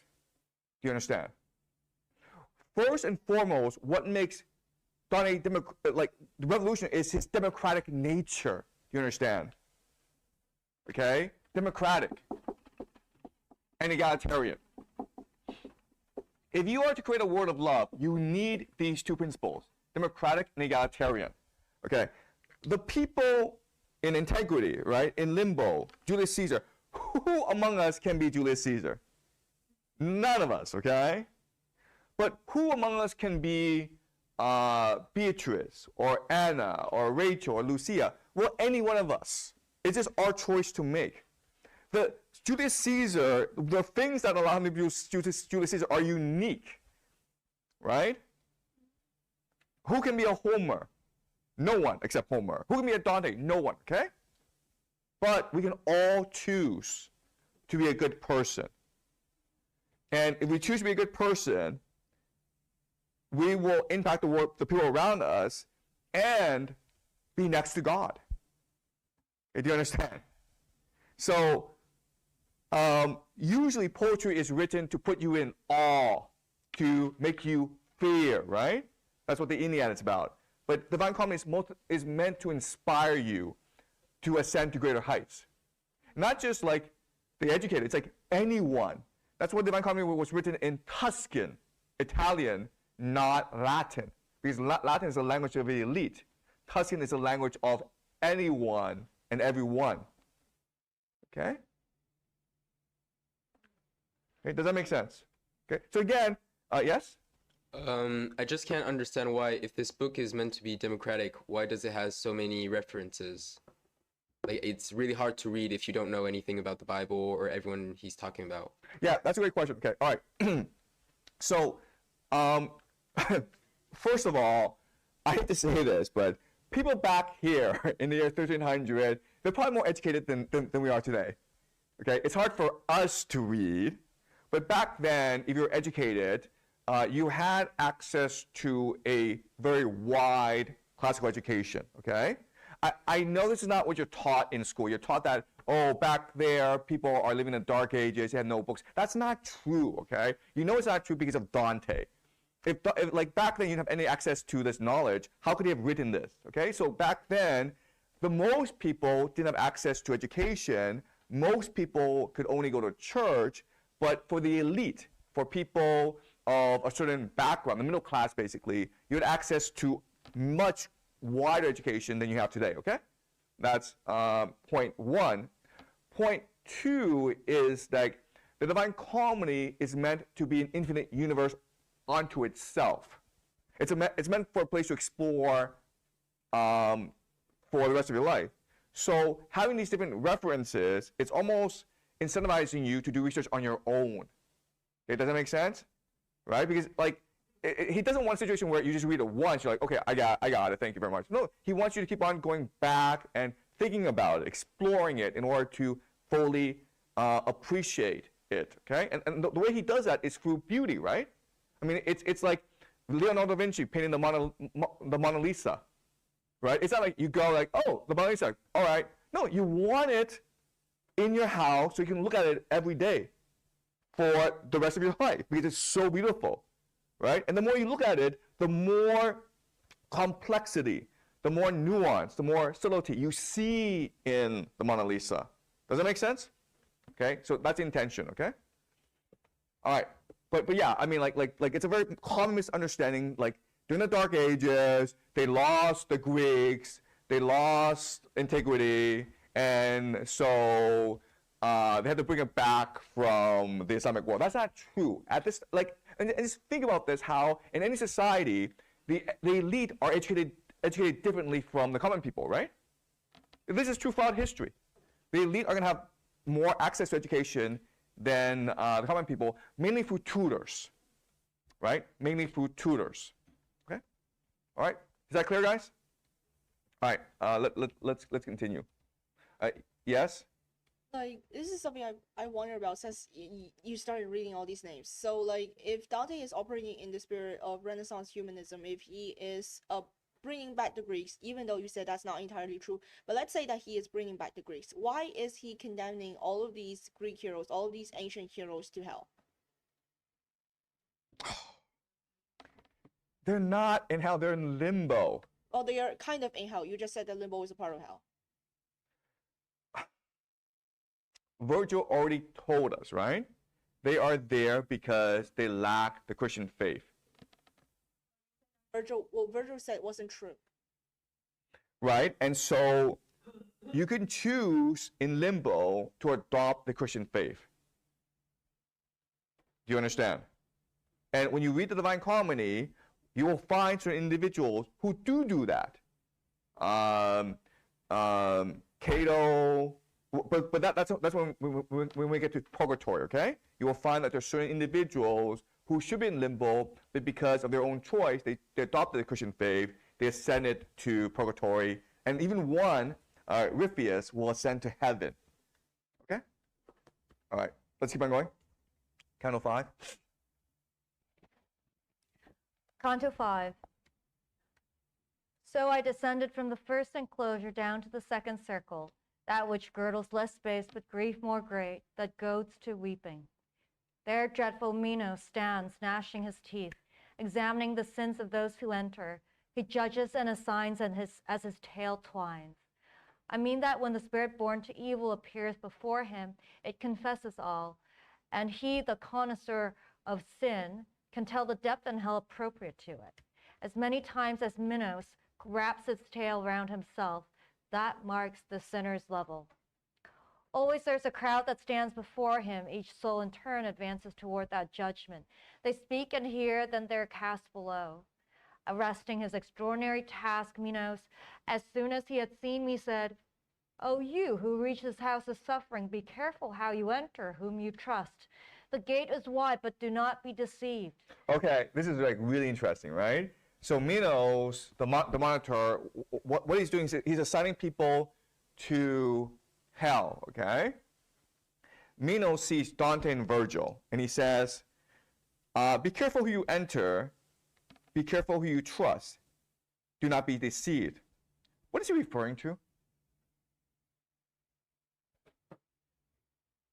Don't trust Virgil fully. Yeah, okay. I would think that, because think about this logically. He's saying, like, don't trust anyone in hell. I'm done. Like, I'm not going to trust anyone in hell. Thank you very much. Who's the only person who can possibly trust? And it's Virgil, right? And he's saying, don't trust anyone. Okay, so it's a direct reference to Virgil. Okay? But it's impossible to see because it's a paradox for you, right? And so again, it's all nuance, it's all subtlety, because I'm not sure if you ever tried to convince someone, right, of anything. I mean, you probably know this, right, Carol? Where like if your sons are doing anything bad, if you tell them directly, they'll just keep on doing that crap, right? But you have to do it in a very nuanced way. You have to nudge that person, right? And this is what's happening here in Divine Comedy, where Dante's nudging us, right? Like, okay, I understand Virgil is God, but maybe he's not that honest. Okay, it's all nudging, it's all nuance, it's all subtlety. Okay, let's keep on going. Line 21. To which my guide replied, "But why protest? Do not attempt to block his fated path. Our passage has been willed above, where one can do what he has willed and ask no more." Okay, and you see how Virgil gets angry now, right? Because Virgil knows, Minos is telling Dante, don't trust Virgil, and like Virgil's saying to him, shut up, man. Okay? Yes? Is Minos the Minotaur or the king of Crete? Yes. I thought he was like the king of Crete. I just don't know why he's turned into a monster. No, Minos is not King Minos is the king of Crete, right? The Minotaur is the monster that protects the labyrinth. So this is the Minotaur. Okay. Let's keep on. Verse 25.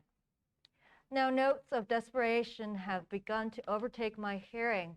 Now I come where mighty lamentation beats against me. I reached a place where every light is muted, which bellows like the sea beneath a tempest when it is battered by opposing winds.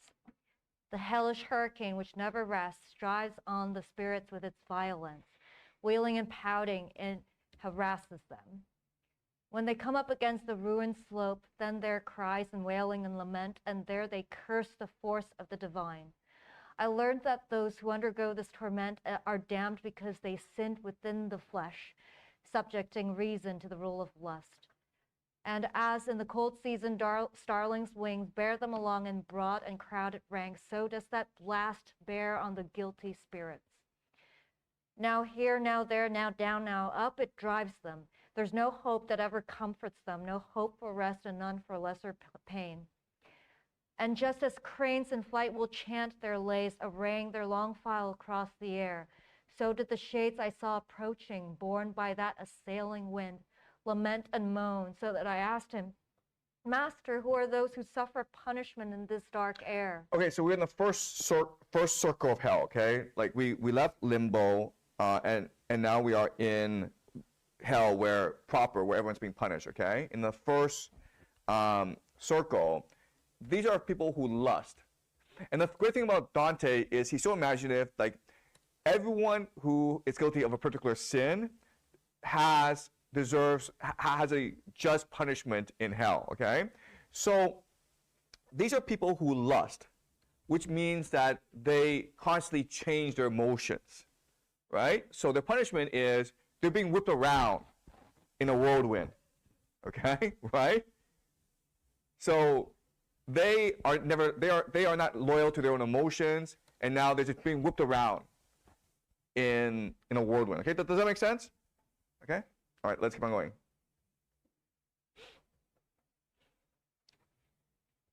Line 52. The first of those about whose history you want to know, my master then told me, once ruled as empress over many nations. Her vice of lust became so customary that she made license licit in her laws to free her from the scandal she had caused. She's Semiramis, of whom we read that he was Ninus' wife and his successor. He held the land the Sultan now commands. The other spirit killed herself for love, and she betrayed the ashes of Sychaeus. The wanton Cleopatra follows next. See Helen, for whose sake so many years of evil had to pass. See great Achilles, who finally met love in his last battle. Okay, all right. So something that is confusing for people is that Dante does not have access to Homer and the Greeks, okay? And so when he's talking about Achilles, he's not talking about Achilles from the Iliad. He's talking about Achilles from other mythologies written in Latin. Okay, so this is why it's a bit confusing for people. All right, so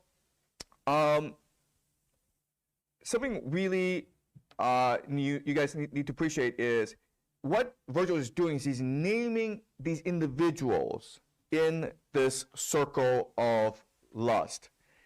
And there's one person he doesn't name. The other spirit killed herself for love, and she betrayed the ashes of Psycheus, okay? He doesn't name this person, but he does name Cleopatra, he names Helen, he names Achilles, he names Semiramis, okay? So there's 1,000 people, there's only one person he does not name. Does anyone know who this person is? Who killed herself for love, and she betrayed her husband, Psycheus? Dido. It's Dido, okay? It's Dido. Who created Dido?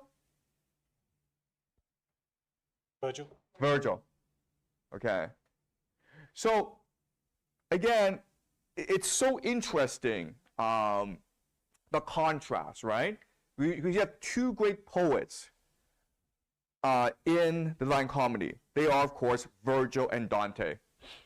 Virgil and Dante. And both of them will create two great female protagonists that are celebrated throughout history. Virgil will create Dido, and Dante will create Beatrice. If you read the Aeneid, and we will read the Aeneid actually later this afternoon, parts of it, okay? What Virgil does is he condemns Dido to hell. And then what Dante does is he will elevate Beatrice to heaven, okay? So there's absolutely no way that Dante admires Virgil, right? I mean, he may have read Virgil and be heavily influenced by Virgil, but ultimately, embedded within the Divine Comedy is this cosmic battle between Virgil and Dante. Okay, and we know because of how they treat their different heroes. All right, and actually we're running out of time. So, but what I want to do is read certain passages of the Aeneid. Okay, so you can see who Dido is, and then we can contrast this with how Dante treats Beatrice. All right? But are there any questions about, yes? I collected two questions from online participants. Okay. The first one is, could Dante's whole journey be read as the movement from fragmentation to coherence? Hell is equal to misaligned desire. Purgatory is like purified desire. Paradise is something like individual will fully aligned with the divine order. Yeah, that is a great point. Yes, it is a journey, and it's one from disunity to one of unity. Okay, and it's obvious because hell, everyone's fighting each other. Okay, even though Virgil is kind of in charge, not everyone obeys him, and there's a lot of betrayal going on, right? So Manos is saying Dante, hey, this guy, Virgil, don't trust him.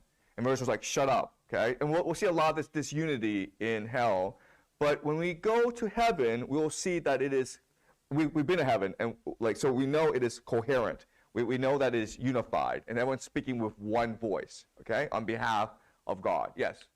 The other question is, could an afterlife of complete nothingness for eternity be the worst version of hell? Could you repeat that? I didn't catch that. Could an afterlife of complete nothingness for eternity be the worst version of hell? Afterlife with nothing. Afterlife Of complete nothingness. of complete, what, how do you spell that word? Nothingness. Of Nothingness, nothingness. yes. Would the afterlife be nothingness in eternity? Be the worst version of hell. Be the worst version of hell.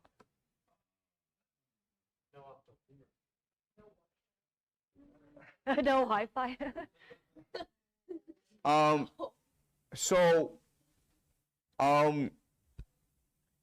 Okay. So there are two conceptions of hell, right? Hell as a place where you feel nothing, where nothing happens. It's just complete absence. People forget who you are.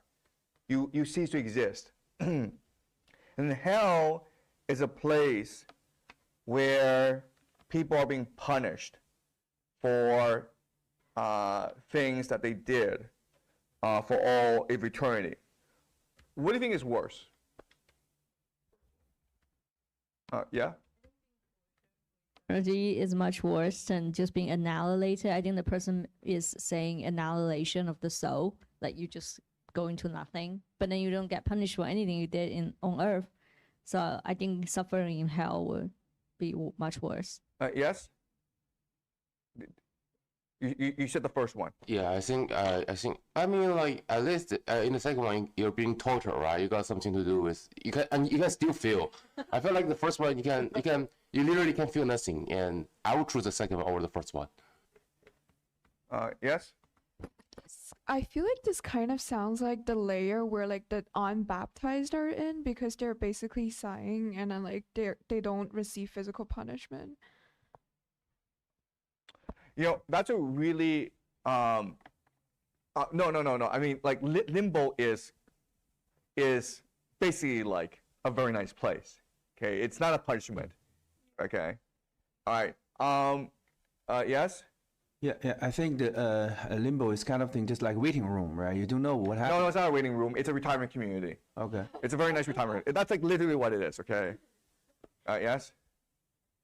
So Augustine would say that in hell you still have your ego, and your ego, this is the Schopenhauer idea, the will to live. Right? Yeah. So the ego refuses to give up no Yes. matter what. So in hell, they couldn't even wrap their mind around this idea of an ether, of an annihilation.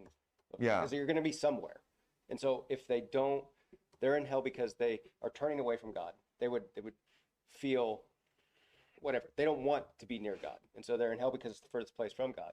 But they don't want to be nothing because they still want to be an ego. Yeah, so this is a really hard problem to solve because I think intuitively being annihilated, being lost forever, like people don't even remember who you are, it's actually the worst thing because even if you're in hell, there is a bit of hope, right? You're still part of the cosmos, but to be annihilated means that your soul is now not dissipated. It's like you're gone forever. Okay, so I would agree with that thought. Like the idea of annihilation is the worst possible thing to happen. And how do you live a life of annihilation? What leads you to annihilation? So bring back this Dante. What allows you to be forgotten? Come on, yes. Send you anywhere, or you lost your ego completely. You want to see. No. Why are you forgotten? No one loves you. And it's not because no one loves you.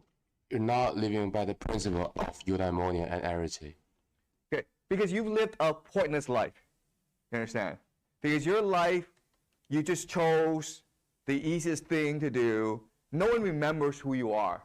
Maybe your family does, but over time, your family will forget who you are. Okay, so it's implied in the Divine Comedy that most of us will be annihilated. Okay, most of us won't even make it to hell because you need to do something with your life to make it to hell, and if you did nothing in your life, then that's actually worse than hell. You'll just be forgotten.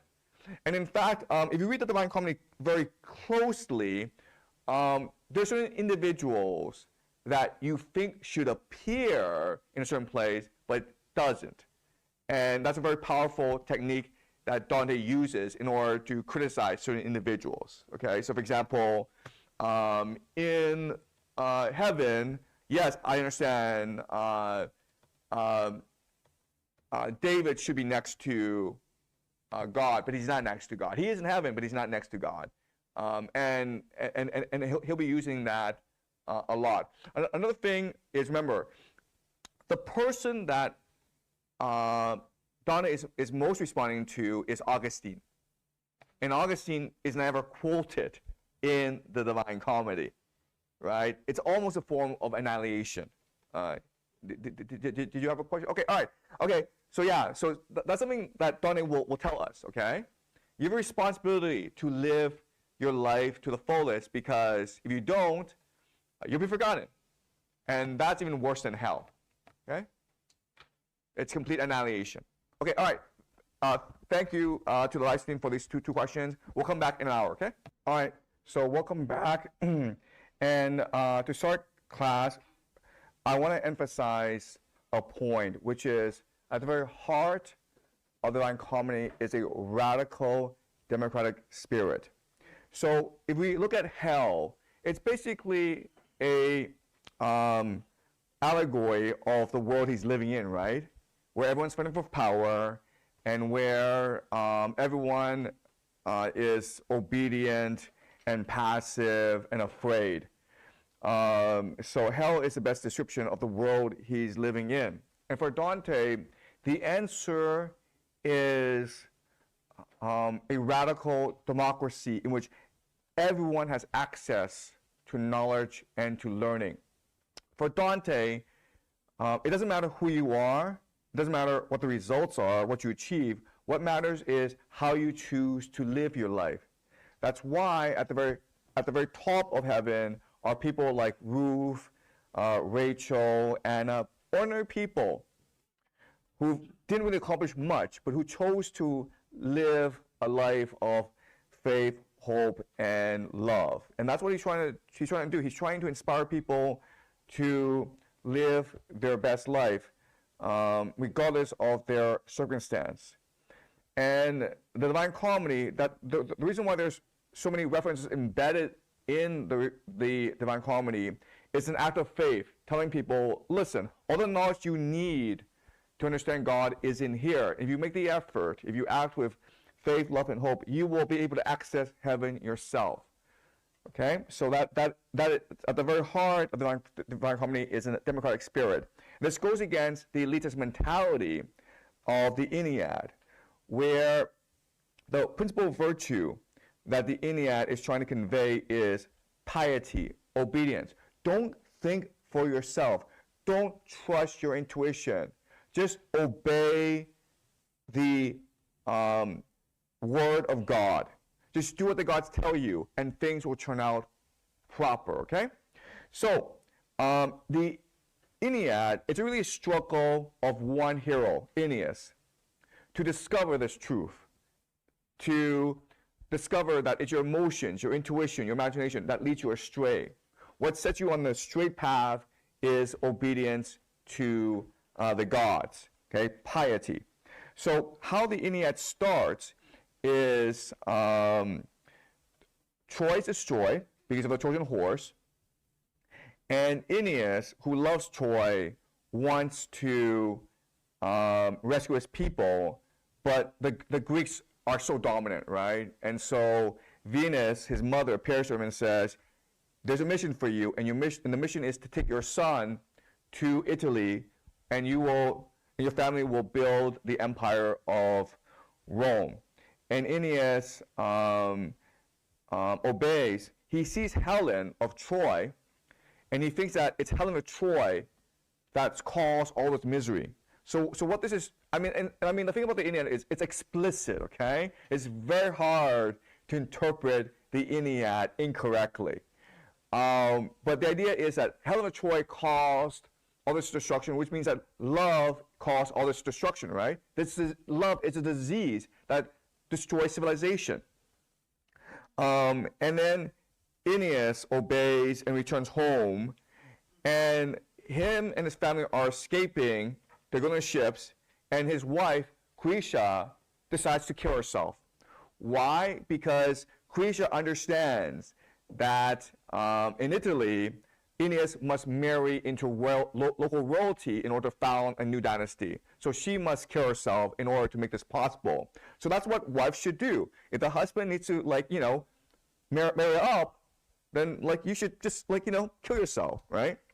Now, Aeneas goes to Italy, but the queen of the gods, Hera, she's called Jove in the Ennead because of Latin. she's angry at Aeneas, and she plots to destroy him. Okay, so like right away you understand all the chief villains in the Iliad are female. Okay, whether it's Helen of Troy, whether it's Jove. And so Aeneas gets shipwrecked in Carthage, and there he meets the local queen Dido, and Dido falls in love with him. He falls in love with her, and Aeneas just wants to settle down in Carthage and live a happy life. The gods hear about this, get really angry at him, and says, "Aeneas, you moron! We gave you a simple mission. Go to Italy. What are you doing here in Carthage?" And Aeneas obeys, and Dido is heartbroken, and she's so heartbroken that she kills herself, okay? But before she kills herself, she makes a vow. And her vow is, we the Carthaginians will always try to destroy Rome, okay? Because Aeneas broke my heart. And so as I die, my final wish to my people is to always set war on Rome. This is important because historically, Rome will destroy Carthage, right? But what Virgil is saying is, well, the blame isn't us Romans. The blame is Dido because she's this crazy bitch, okay? And love is just a disease, right? So again, thematically, it's not that hard to interpret the Iliad. And the Iliad becomes a basis for Western civilization for about 1,000 years. Until the rise of Dante. So what I want to do is I want to read certain passages from the Iliad. Okay, so we're going to, so let me set the scene. Dido and Aeneas already married. They already had sex. They're betrothed to each other. And the gods tell Aeneas, you have to go to Italy. So Aeneas, being a guy, decides, oh, I'll just sneak away, okay? I'm not going to tell Dido. I'm going to sneak away. But she's queen of Carthage, and she kind of figures out very quickly, oh, Aeneas is trying to sneak away. He's trying to run away, okay? So she confronts Aeneas, and this is what she says, okay? At last, she assails Aeneas before he said a word. So, you traitor, you really believe you'd keep this a secret, this great outrage? Steal away in silence from my shores? Can nothing hold you back? Not our love, not the pledge once sealed with our right hands, not even the thought of Dido doomed to a cruel death? Why labor to rig your fleet when the winter's raw, to risk the deep when the north wind's closing in? You cruel, heartless, even if you were not pursuing alien fields and unknown homes, even if ancient Troy were standing still, who'd sail for Troy across such heaving seas? You're running away from me? Oh, I pray you by these tears, by the faith in your right hand, what else have I left myself in all my pain? By our wedding vows, the marriage we began, if I deserve some decency from you now, if anything mine has ever won your heart, pity a great house about to fall. I pray you, if prayers have any place, reject this scheme of yours. Thanks to you, the African tribes, Numidian warlords hate me. Even my own Tyrians rise against me. Thanks to you, my sense of honor is gone. Me, one and only pathway to the stars, the renown I once held dear. In whose hands, my guest, you leave me here to meet my death? Okay, so Dido is admonishing Aeneas and says, like, I love you. I give you everything, okay? I am all yours, and you choose to run away. Once you are gone, I will have no honor.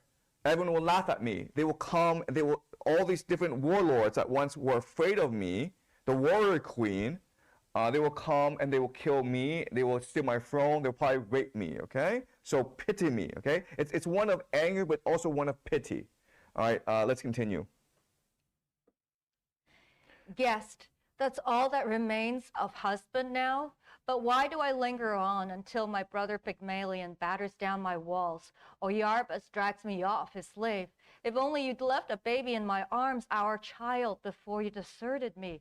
Some little Aeneas playing about our halls, whose features at least would bring you back to me in spite of all. I would not feel so totally devastated, so destroyed. So she's lost all her honor. She's lost her pride. She's lost even her ego. She's begging him, like, if you're gonna run away, at least impregnate me so that at least I have a memory of you. Okay, that's how desperate and pitiful she's become. Given this, if you're Aeneas, how should you respond? If you were in this situation, okay, how should you respond? Well, the human response is to try to comfort her, right? To say, you know, I'm sorry, I love you, but the gods gave me this mission. I'm afraid of the gods, and so I'll come back, or something, okay? But you make something up, right? But Aeneas doesn't do that, okay? Let's keep on going. The queen stopped, but he, warned by Jupiter now, his gaze held steady, fought to master the torment in his heart. At last he ventured a few words. You have done me so many kindnesses, and you could count them all. I shall never deny what you deserve, my queen, never regret my memories of Dido, not while I can recall myself and draw the breath of life. I'll state my case in a few words. I never dreamt I'd keep my flight a secret. Don't imagine that, nor did I once extend a bridegroom's torch or enter into a marriage pact with you. Okay, sorry, so he's lying, okay? First of all, he did marry her, and also he is trying to keep his escape a secret, okay? So the guy's not just an asshole, but he's also a manipulator. Keep on going. He's gaslighting her, basically.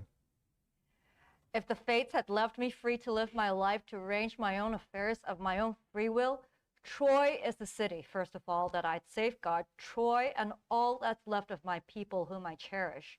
The grand palace of Priam would stand once more. With my own hands I would fortify a second Troy to house my Trojans in defeat. But not now. Vernian Paul's oracle says that I must seize on Italy's noble land. His Lycian lots say Italy. There lies my love, there lies my homeland now. If you, a Phoenician, fix your eyes on Carthage, a Libyan stronghold, tell me, why do you grudge the Trojans their new homes on Italian soil? What is the crime if we seek far-off kingdoms too?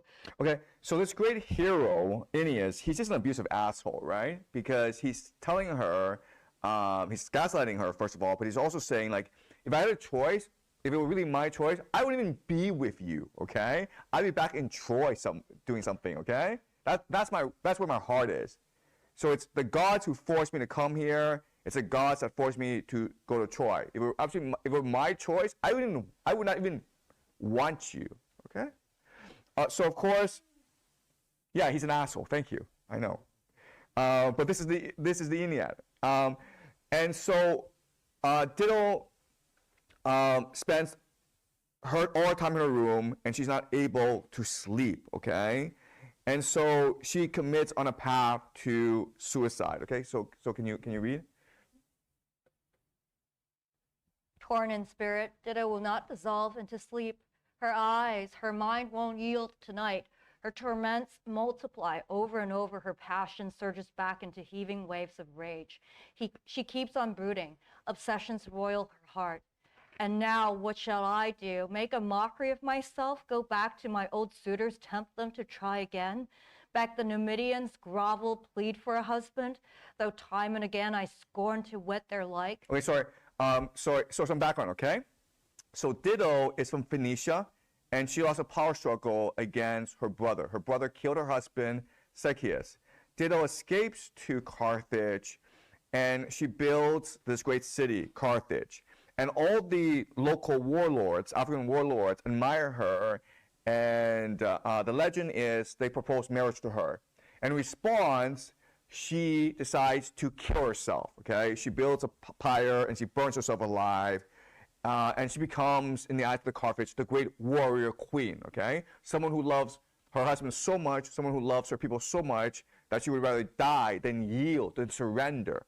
And because of her example, because of her legacy, she becomes the founder of the greatest empire of Africa at this time, okay? So this is how Dido is remembered historically. And what Virgil is doing is he's changing the legacy of Dido to make her this pathetic, betrayed woman. Okay, keep on going. What then? Trail the Trojan ships bent to the Trojans' every last demand? So pleased are they with all the help, the relief I lent them once. And memory of my service past stands firm in grateful minds. And even if I were willing, would the Trojans allow me to board their proud ships? A woman they hate? Poor lost fool, can't you sense it, grasp it yet, the treachery of Laomedon's breed? What now? Do I take flight alone, consorting with crews of Trojan oarsmen in their triumph? Or follow them out with all my troops of Tyrians thronging the decks? Yes, hard as it was to uproot them once from Tyre, how can I force them back to sea once more, command them to spread their sails to the winds? No, no, die, you deserve it. End your pain with the sword. You, my sister, you were the first, won over by my tears, to pile these sorrows on my shoulders, mad as I was to throw me into my enemy's arms. If only I'd been free to live my life, untested in marriage, free of guilt as some wild beast, untouched by pangs like these. I broke the faith I swore to the ashes of Zycius. Okay, so as you can see, she is completely insane now, okay? Love has driven her insane. So again, the idea here is that love is a curse. It's a disease. You fall to it and your mind will shatter, okay? So she's basically decided to kill herself, and she wants to kill herself in a way that Aeneas will see, because what her last will is to be remembered by Aeneas, right? And the way that she's going to force her memory onto Aeneas is to kill herself in front of him. The gods know that what her intention is, so they warn Aeneas, like, get out of here now. Like, do not observe her death, because it will haunt you for the rest of your life. Okay, keep on reading.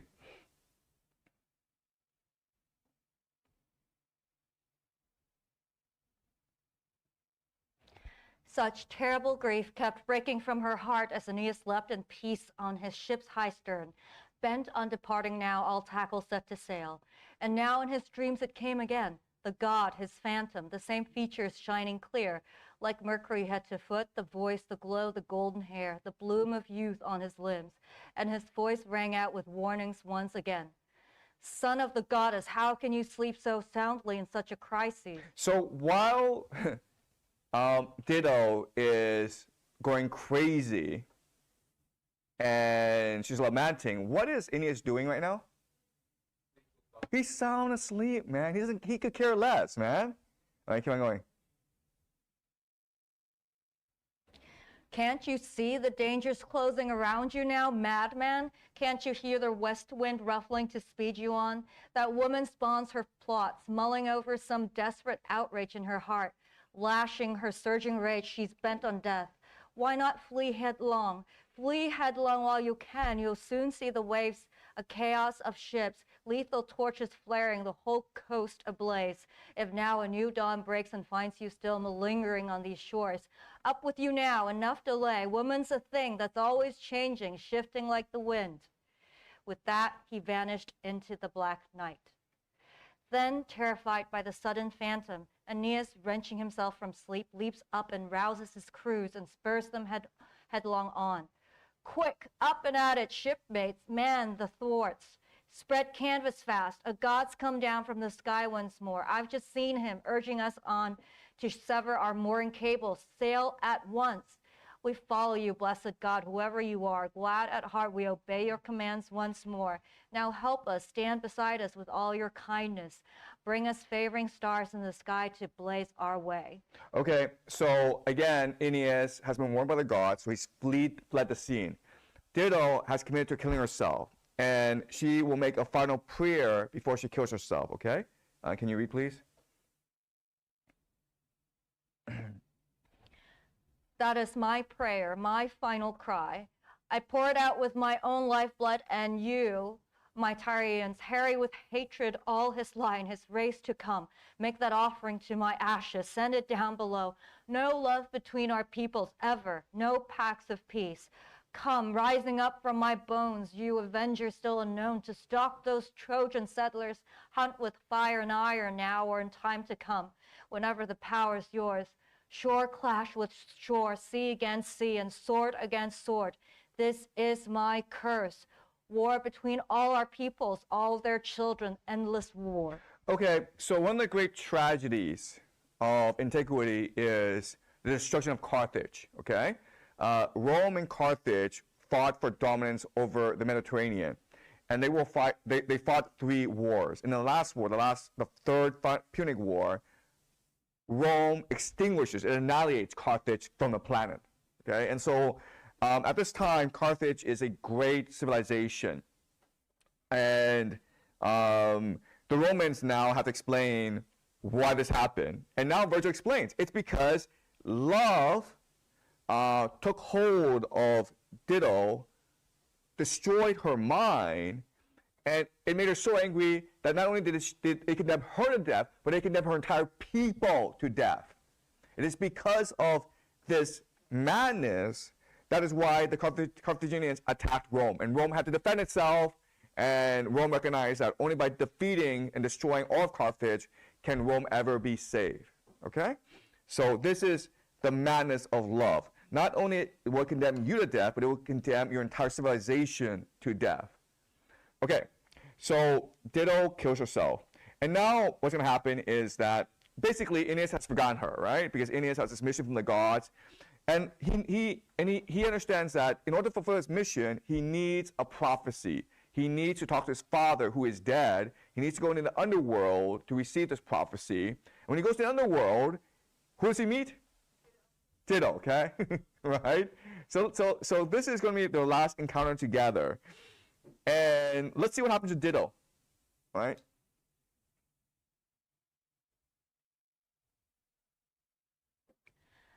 And wandering there among them, wounds still fresh, Phoenician Dido drifted along the endless woods as the Trojan hero paused beside her, recognized her through the shadows, a dim, misty figure, as one when the month is young may see or seem to see the new moon rising up through banks of clouds.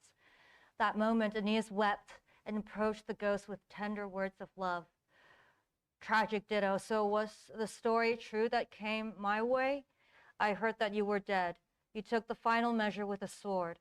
Oh, dear God, was it I who caused your death? What an asshole this guy is, right? He's like, was it me? Did you kill yourself for me? I didn't know. Okay, it doesn't get worse than this, okay? Keep on going.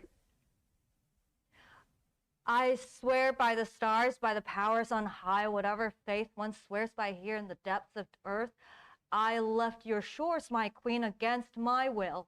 Yes, the will of the gods that drives me through the shadows now, these moldering places so forlorn, this steep, unfathomed night, their decrees have forced me on, nor did I ever dream my leaving could have brought you so much grief. Stay a moment, don't withdraw from my sight, running away from whom?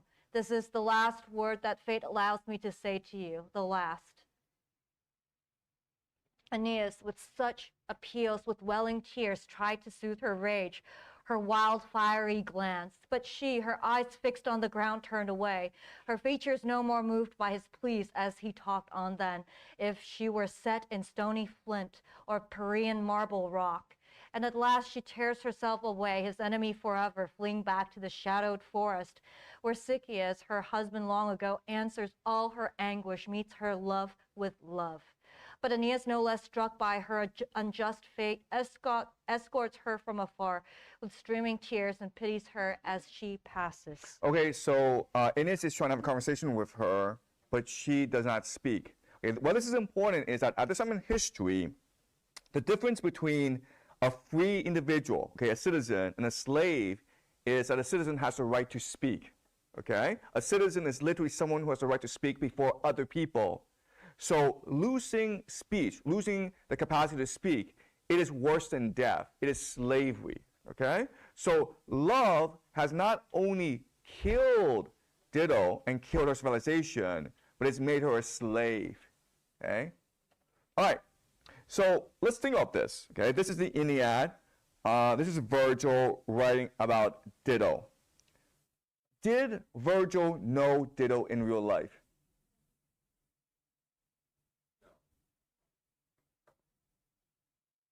Oh, I mean, like, okay, sorry.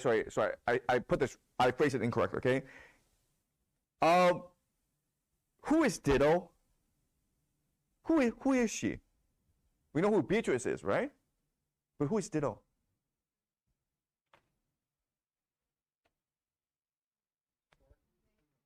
Yeah, I understand that, right? But like when you write, you have to use a model, right? So who do you think Ditto is really? Jimmy? Virgil's muse. I would say it's the opposite. Why? Why? If you have a muse, what are you doing? You're praising her, right? But here, Virgil is showing how mad Ditto is. So who do you think this person is?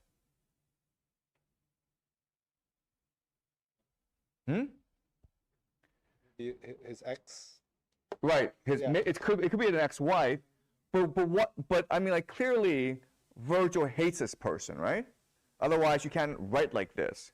So what did she do to make Virgil angry at her? Yes? Maybe she is an example to him. Like he's trying to use her as an example to maybe not betray a bunch of people for your love.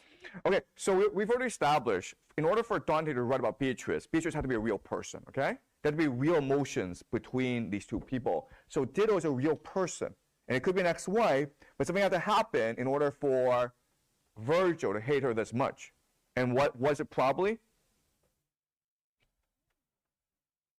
Virgil was probably embarking on his own personal journey, but felt that she was impeding him by being overly emotional. No, I don't think that's what it is. Yes? Oh, I know it. She was unfaithful to him. Yeah, she betrayed him, right? You understand? This sort of hatred can only be generated through treachery, right? Or possibly even denial, right? Where Virgil wanted her to be his muse. He wanted to write poetry about her, and she's like, Virgil, you're kind of ugly, man. Get away from me, please. You're stalking me now. I'm gonna call the police. Don't bother me anymore, okay? And so this love for her becomes hatred, right? But this creates an interesting paradox because it was a similar situation with Dante, where Dante loved Beatrice, but they couldn't be together. And then ultimately Beatrice died. And Dante was not like, you deserved it, bitch, okay? Sorry if I'm like, I forget we have kids in the room. But he didn't do that, right? He was like, no, I still love you, Beatrice.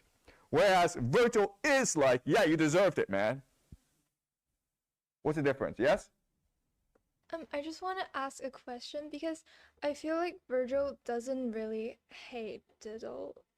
Because like if you look at the line, Zacchaeus, her husband long ago, answers all her anguish, meets her love with love. So like basically she is in the underworld, but it looks like she gets to live happily ever after. And also like I feel like there is clear irony towards Aeneas' like treachery. So I think, and also like Dido's love for Aeneas is not like natural love. It's actually like forced onto her by the gods, by Venus and Hera. So I feel like she is more like the victim in the Aeneid. Yeah, well, yeah. So everyone agrees that Ditto is the victim here, okay? But if it is true that she's happy where she is, what should she do when she sees Aeneas?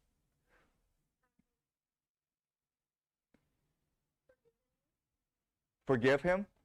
Okay. But what should she do first? You should talk to him, respond to him. Okay, how?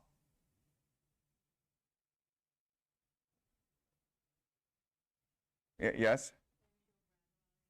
Oh, you think I was still brokenhearted over you? But no, I'm fine. I'm Yeah, I mean, happy. like she has to do something, right? She Yeah. either slap him Yeah. or punch him or curse him or just say, "Ha, I don't care about you anymore." Yeah. Okay, but she needs to show him, because of her need for vengeance, that I moved on from you. The fact that she fails to speak, the fact that she fails to respond, probably suggests like she's basically lost her hope. You understand? Abandon all hope, ye who enter here. She's lost who she is. And that's what Virgil is saying. Love is toxic, okay? And so I would also point out, like, Virgil has given her the worst possible punishment because she's lost her pride. She's lost her sense of self. She's become a slave now, right? So I think the underlying emotion is Virgil hates Ditto. Probably because Ditto thinks he's ugly. But again, I mean, you know, it's a paradox because, again, Dante never consummated with Beatrice, but he still writes poetry to her and he elevates her to heaven. And it's the opposite with Virgil, who never consummated with Ditto, but in response, he casts her to hell, right? How can we explain what's going on? Yes? Maybe Dante sees Beatrice's separation from him as involuntary, while Virgil thinks that Ditto just kind of refused him voluntarily. Okay, yes?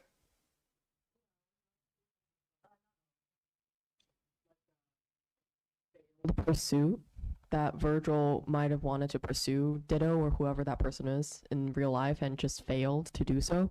And so there's this hate, which is true, but there's also some nuanced love in there because he couldn't get her. No, but I understand. But I'm saying that Dante had a similar situation, right? But Dante's, it was separated, but he couldn't do much about it, I guess. Okay, so we know the story of Dante and Beatrice. We don't know the story of Virgil and whoever this Ditto is, okay? So we're making certain assumptions, right? So I'm just saying, based on what we've learned so far, how can we most simply explain the economy, right?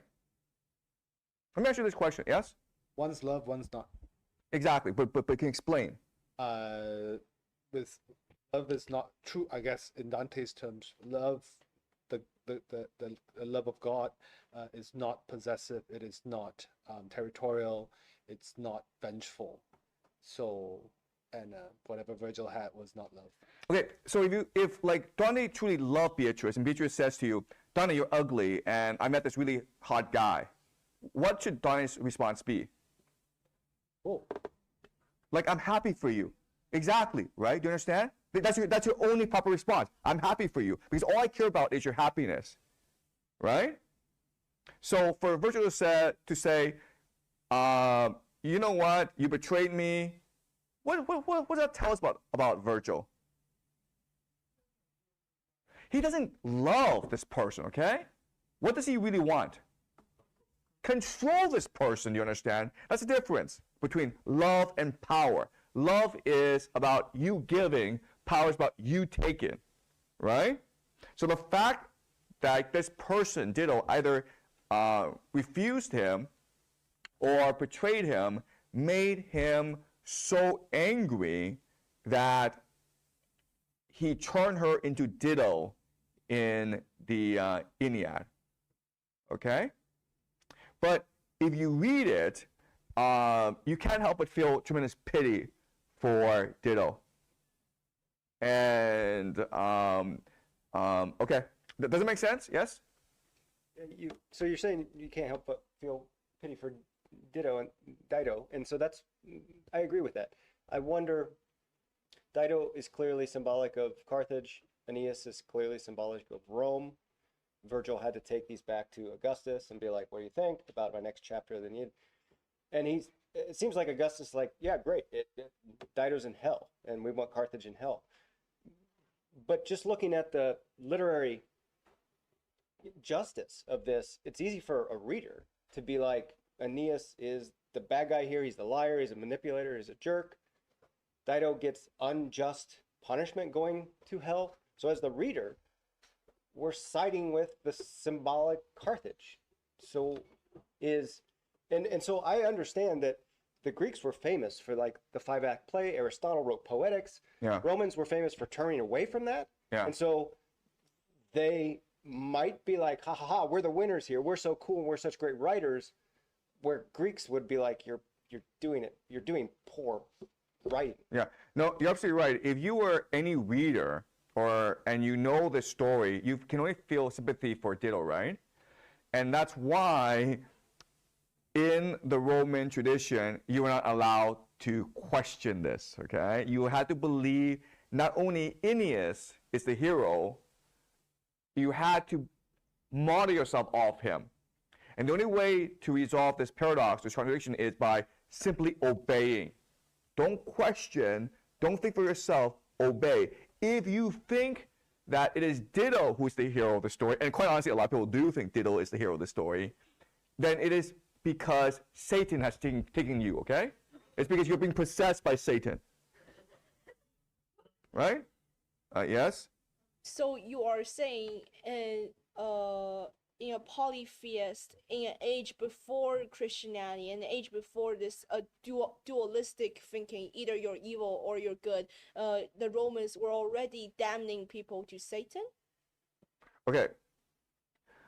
So the Roman culture believes that the organizing principle of society is piety, okay? Obedience. And the very point of the Aeneid is to model yourself off Aeneas, right? So, yes, intuitively, you have problems with how Aeneas behaved, but that just shows you that your intuition is wrong. So stop thinking for yourself and just obey your teacher, obey your parent, obey the emperor, okay? So that's the central message. And this becomes basically the central organizing principle for the Catholic Church. Because Paul and Augustine will take this idea and they will systemize it and make it theological. Okay, does that make sense? Well, this is something that makes me curious. So you said, and this passage here, with this paragraph here, it's very clear why someone might feel sympathy for Dido. And something I'm wondering about is that Virgil is not a bad writer. He knows exactly what he's writing. So if he's trying to make Dido the bad guy here, why did he make her easy to sympathize with? Why did he not make her so evil? Yeah, that's a great question, okay? All right, so let me explain what's going on. So the thing about poets is they are prophets, meaning that whatever comes from them comes from the divine, okay? That's why poetry is beauty and truth embodied, because it's coming, because the poet is just channeling the divine. But there are certain cases where the divine is under duress. For example, you're called before the emperor of the Roman Empire, and you're told, Virgil, you're the greatest poet in the world. I'm going to give you $1 trillion if you write the poem in a way I want. And then Virgil's like, sure. And then while he's chanting the divine, Augustus is like, the divine is great, this is great poetry, but it's not what I want, man. And I'll give you $1 trillion or I'll cut off your head. Your choice, man. Okay? And that is why the Aeneid is structured the way it is. It's a complete mess if you actually read it. There are a lot of contradictions, inconsistencies in the Aeneid because clearly the poet is not working like just out of his own free will. He's working under a lot of duress. In fact, let me finish. In fact, Virgil, his last request before he died was, please burn this manuscript. Because he knows for a fact he's going to burn in hell for this. Okay? He knows. He said to Augustus, please burn this, okay? Yeah, I want that $200 trillion, but now that I'm going to die, I know I'm going to go to hell. I'd rather you burn this. Okay. Yes? Why would Caesar want you to pity Dido? Caesar, the emperor, wants to create a new theology for Rome, right? So he needs a Bible. In the Bible, certain themes have to be explicit, okay, so that he can force these ideas onto people. Because it's poetry, because the poet is summoning the divine, a lot of this divinity cannot be fully processed. Does that make sense? So there are going to be passages that leak out, that create inconsistencies, okay? And so like in modern eyes, we see Dido is sympathetic. We see that Aeneas is a jerk. But if you are a emperor, you have certain expectations. And so you're going to see this work in a certain way that conforms to your expectations. And if you read the entirety of the Aeneid, most of it, 99% of it, is conforming to his expectations, okay? He's not smart enough to actually know about the leakages because he lacks sympathy, he lacks empathy, okay? The thing about politicians, powerful people, is like they really lack empathy, which means that they lack the capacity to read with nuance and with subtlety, okay? Does that make sense? All right. Okay. So do you guys I understand what's going on? Okay. All right. So it is not Virgil's intention. It is not Augustus' intention that we sympathize with Dido, but because it's poetry, it has a life of its own, and so there are certain parts that are beyond control. Okay. All right. So let's continue Divine Comedy. Okay. Canto 5, line 67. See Paris, Tristan, and he pointed out and named to me more than 1,000 shades departed from our life because of love. No sooner had I heard my teacher name the ancient ladies and the knights than pity seized me, and I was like a man astray. My first words, poet, I should willingly speak with those two who go together there and seem so lightly carried by the wind. And he to me, you'll see when they draw closer to us, and then you may appeal to them. By that love which impels them, they will come. No sooner had the wind bent them toward us than I urged on my voice, O battered souls, if one does not forbid it, speak with us. Even as doves, when summoned by desire, borne forward by their will, move through the air with wings uplifted still, to their sweet nest, those spirits left the ranks where Dido suffers, approaching us through the malignant air. So powerful had been my loving cry. Okay, stop. Okay, all right. So at this stage, Dante is a student of Virgil, and Dante worships Virgil. But if we read the text carefully and critically, we know that not all is what it seems, okay? And here, in these few lines, Dante commits an act of rebellion against Virgil. He commits an act of defiance against Dido. Against Virgil. What is it?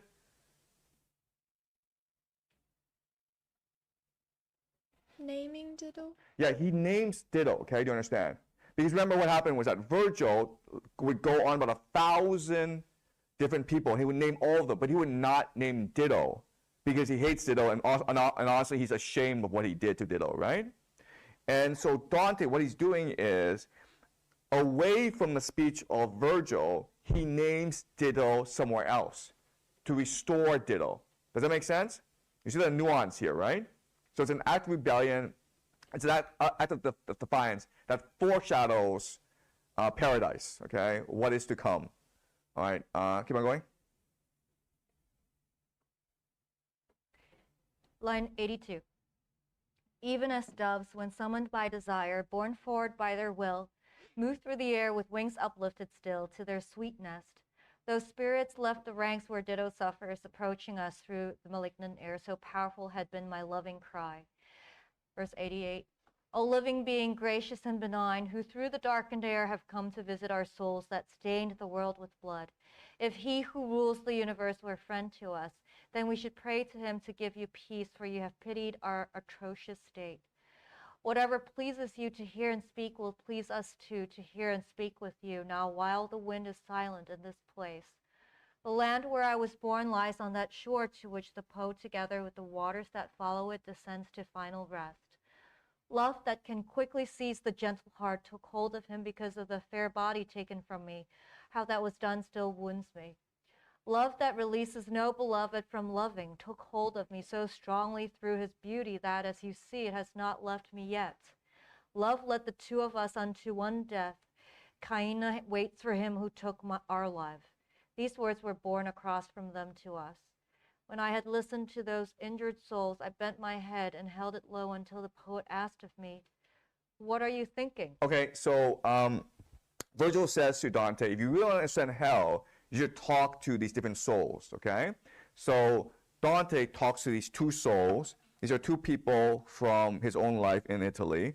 And they said that, well, you know, we fell in love and we eloped together, but my husband found out and he killed us both, okay? And so Virgil asks, what do you think of this? Okay, and let's listen to Dante's response. Line 112. When I replied, my words began. Alas, how many gentle thoughts, how deep a longing had led them to the agonizing pass. Then I addressed my speech again to them, and I began. Francesca, your afflictions moved me to tears of sorrow and of pity, but tell me, in the time of gentle sighs, with what and in what way did love allow you to recognize your still uncertain longings?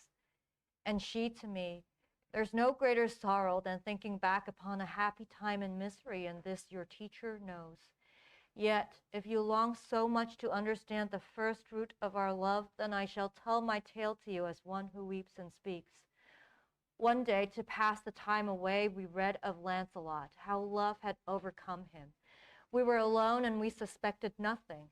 And time again, that reading led our eyes to meet and made our faces pale. And yet, one point alone defeated us. When we had read how the desired smile was kissed by one who was so true a lover, this one, who never shall be parted from me, while all his body trembled, kissed my mouth. A Gellhalt, indeed, that book and he who wrote it, too. That day we read no more. And while one spirit said these words to me, the other wept, so that because of pity I fainted, as if I had met my death. And then I fell as a dead body falls. Okay, all right. So the story is that Francisca and her lover, at this time in history, there's something called courtly love, which is like, you know, just romantic. You write romantic poetry. You declare your love to someone else, but you don't consummate it. Okay, this is very common at this time, the courtly love tradition, where you profess your love, but it's not consummated. It's not sexual at all. And so Francisca and her lover, they're reading this poetry, this romance, and then they have the urge to kiss each other, which pisses off the husband, and they both get killed. What is the difference between love and lust? What is the difference between love and lust? Yes? And speaking from definition, one is emotion, a thing of the soul, and the other thing is a thing that is physical. But I think in this context, it actually means love is when you wish the best for someone selfishly, and lust is when you wish to possess them. Okay, all right. Anyone else? So lust also comes from a place of power, right, of control, right? Anyone else?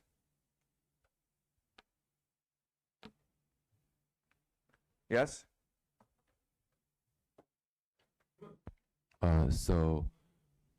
Love is like a strong emotion, where lust is like impulse, I think. Like an impulse to have sex or to you know, like to follow your feelings. Yes, okay, so it's impulsive. It's just something you do on the spur of the moment. You do it without reflection, okay? But why is that a sin? Why would that be a bad thing? Yes? Because you want to control others. Not necessarily, right? Yes? Because the lust is the original sin. Original sin means that it just not a real thing, just original. It means it can cause the sin. So maybe lust is something which can cause the sin, can cause people to make mistake. Like you lust someone means you want to have sex with someone, or maybe, but that is desire. This says desire can let people to do something badly. So like rape or whatever. Yes? Because when you lust for someone, that is an objectification of that person. You objectify them. They are no longer an individual. Okay. All right. Can you explain some more? For example, like let's example of prostitution, right? You if you have lust for, let's say, a sex worker, then you are not treating them in a way that sees them as human, but as more like an object. So Okay. it takes away their sort of the dignity that they have as a human. Okay. Okay. So let's carry this further, okay? We're trying to figure out what the difference is between love and lust. And again, it's not that clear. You know, Donnie's completely confused by this. That's why Donnie is faint because he's like, what's going on here? I don't really understand why lust would necessarily be a sin, right? Isn't it possible for you to lust someone and then you love someone, right? If you see someone beautiful, yeah, you're like, you know, I want her number. I want to go talk to her. That's lust. But then you talk to her, you guys have coffee, and you're like, wow, she's my soulmate. Now you're in love. So doesn't lust lead to love? What? Can someone explain to me what's going on? Yes? Maybe another part is the lust focuses on the outward image, while love is more about like emotional connection and getting to know them better. Yes? I think lust is based on the flesh, it's based on the body, but love is just based on devotion, based on the hope or, you know, inspiration or something. But I'm confused, right? Because it's just like how do you fall in love in the first place? Right? I mean, like, yes? So if God is love, wouldn't love be like you're bringing God into the relationship and then bringing back to the fall? Adam and Eve ate the apple and they saw they were naked and were ashamed. And so you're hiding from God, you're in shame, you're bringing the ego into lust. Yeah, okay, so that's a really, so I'm hearing two really interesting ideas, okay? First is that lust causes you to objectify, which is to simplify and possess someone. Also, love is about giving, right? It's about letting go of your ego, whereas lust is about fulfilling your ego, okay? But I'm still confused as to why lust would necessarily be a sin.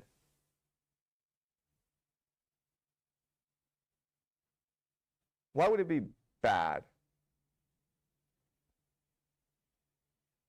Right? Because let's expand this, okay? Heaven is where love is.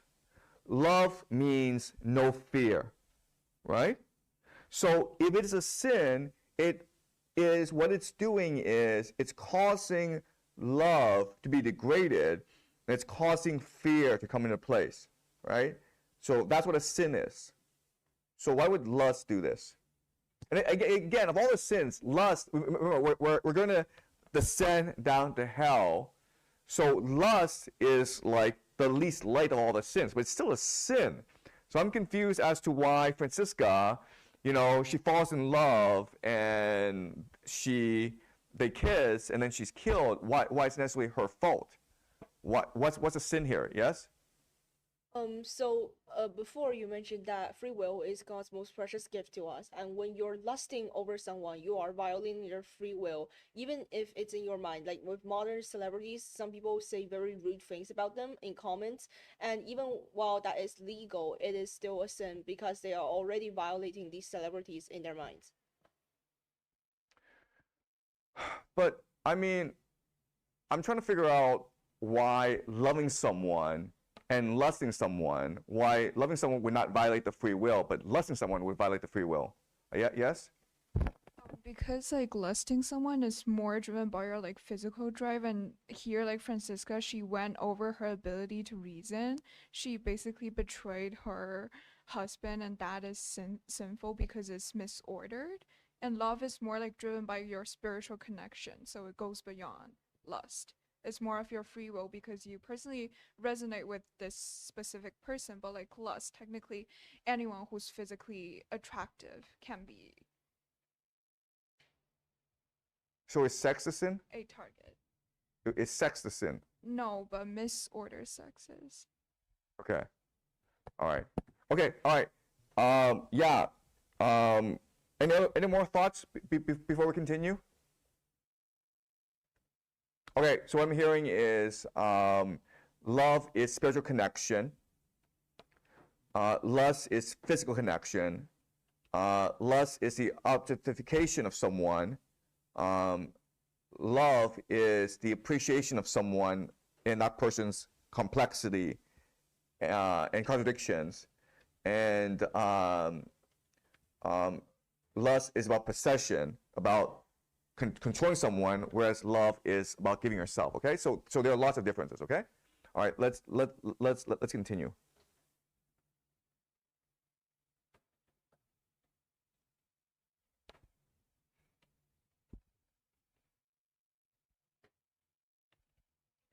Canto 6. Upon my mind's reviving, it had closed on hearing the lament of those two kindred. Since sorrow had confounded me completely, I see new sufferings, new sufferers surrounding me on every side, wherever I move or turn about or set my eyes. I'm in the third circle, filled with cold, unending, heavy, and accursed rain. Its measure and its kind are never changed. Gross hailstones, water gray with filth, and snow come streaking down across the shadowed air. The earth, as it receives that shower, stinks.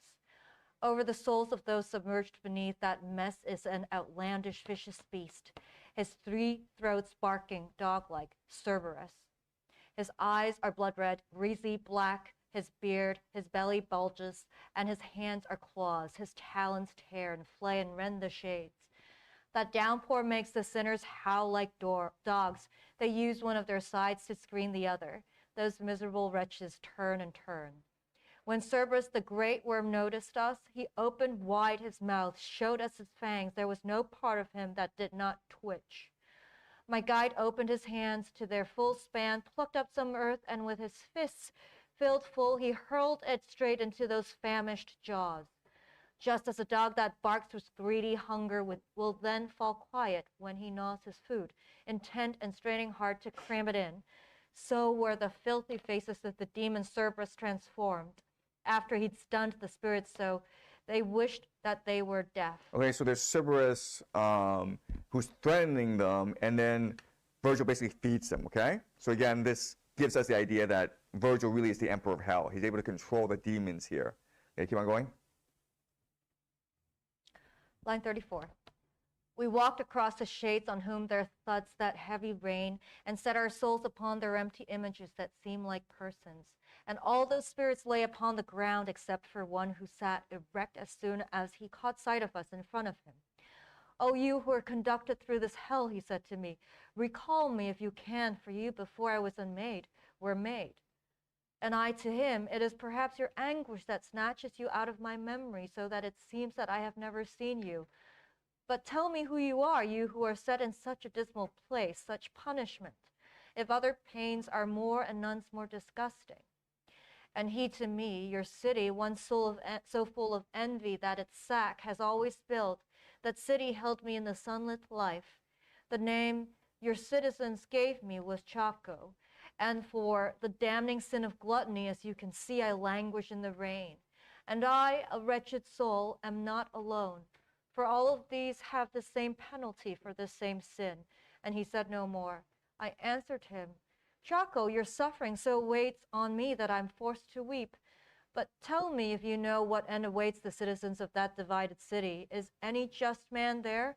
Tell me the reason why it has been assailed by so much schism." And he to me, "After long controversy, they'll come to blood. The party of the woods will chase the other out with much offense. But then within 3 suns they too must fail. at which the other party will prevail using the power of one who tacks his sails.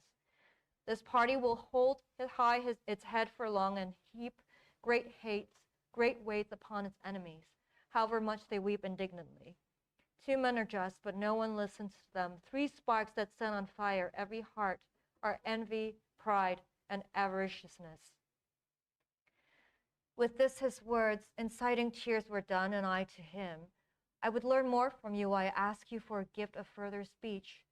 To Gaio, for Renata, men so worthy, Arrigo, Mosca, Jacopo Rusticucci, and all the rest whose minds bent toward the good, do tell me where they are and let me meet them, for my great longing drives me on to learn if heaven sweetens or hell poisons them. And he, there among the blackest souls, a different sin has dragged them to the bottom. If you descend so low, there you can see them. But when you have returned to the sweet world, I pray, recall me to men's memory. I say no more to you, answer no more. Then his straight gaze grew twisted and awry. He looked at me a while, then bent his head.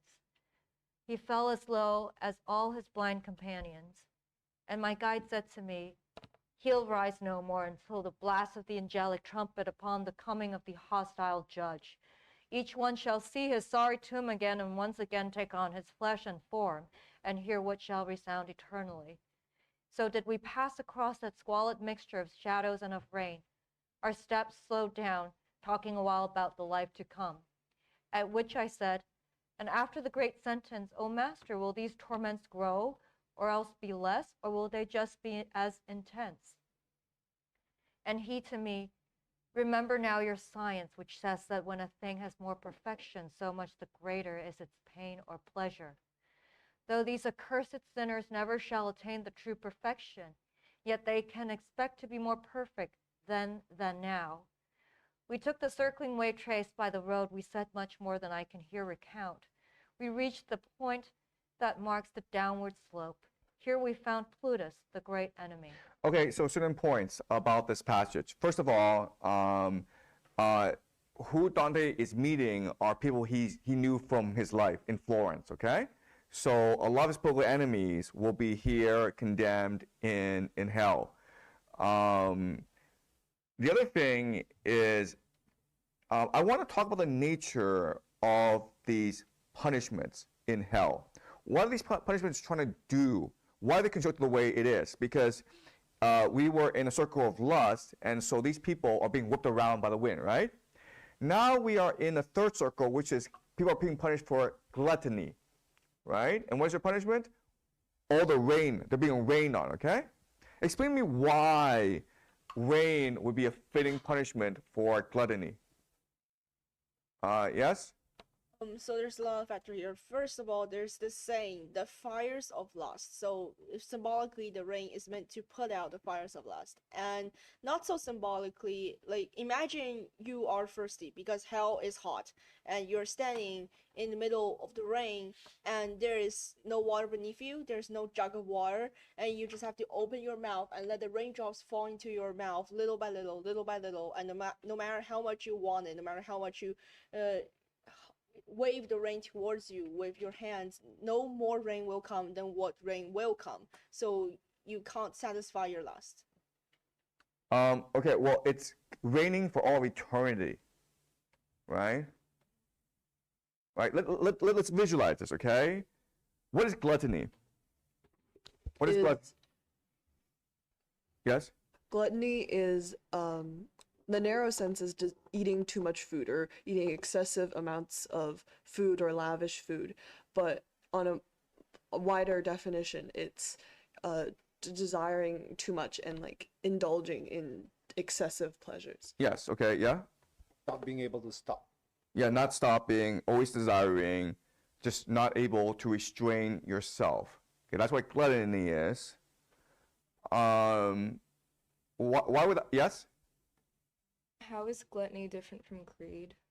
How is gluttony different from greed? That's a great question, okay? Anyone? What are you doing with greed? We will actually enter the circle of greed, right? Yes? Greed. greed might be personal gain at the expense of others, but Exactly. like gluttony is just not being able to control yourself. That's right. That's right. Okay. So greed, you are stealing from others, essentially. Does that make sense?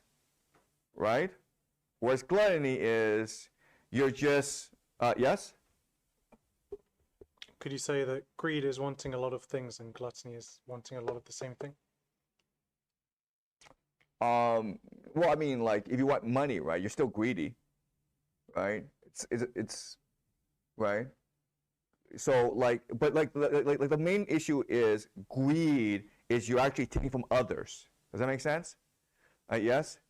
I don't know so much about that. Like, to me, it feels like greed is when you take things, and gluttony is when you take things and then you consume them. So, for example, if you see a person who is overeating, like obviously overeating and wasting food and maybe vomiting it out, you wouldn't say, "Wow, you're so greedy." You would say, "You're a glutton." And if but that's what we're saying. Gluttony is like you just want too much. No, Whereas no, no. greedy, you're taking from others. No, like gluttony is when you take things and you consume them, you reduce them to nothing, and greed is when you take things. And you're taking these things from where? Like, there's an extra step after gluttony. That's what I'm trying to point out. Okay, all right. So let's continue, okay? So gluttony is you want too much, and you can never stop from wanting too much. So why would raining on you be the punishment? What's the logic of this?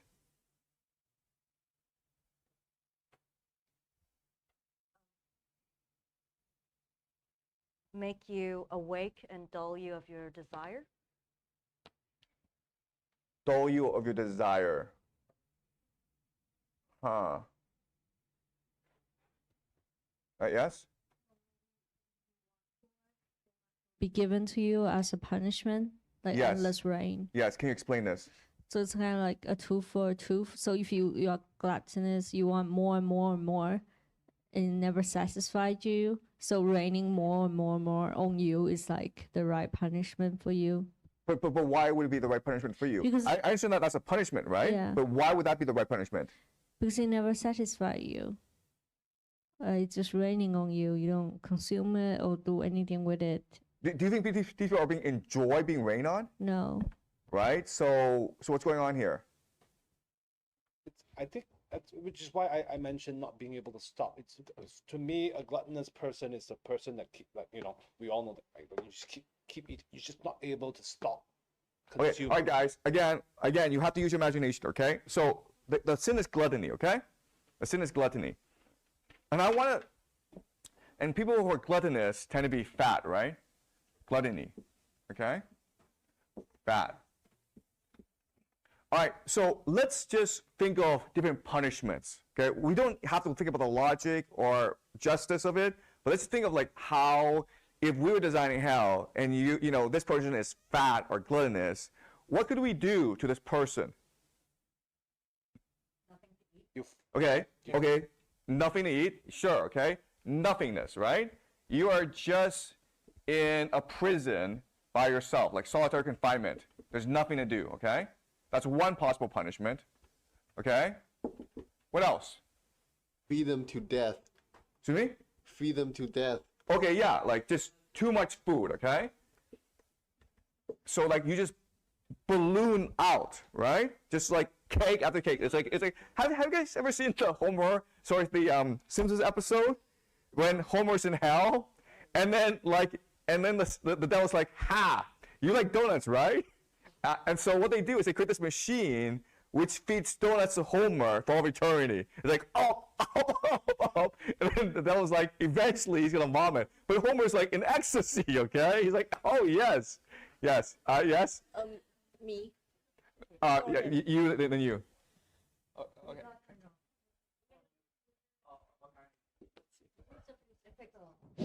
Okay, maybe like let them to do some exercise. Good, yeah, treadmill, man. This is awesome. You're fat, I'll make you exercise for the rest of your life until you're thin, right? Yes? maybe just put food just out of your range. You can see it, but you cannot. Yeah, that's a really good punishment, right? Like you're on a treadmill and there's a cake in front of you and you're trying to run as fast as you can, but you can never actually touch the cake, okay? So yeah, so maybe cake out of reach.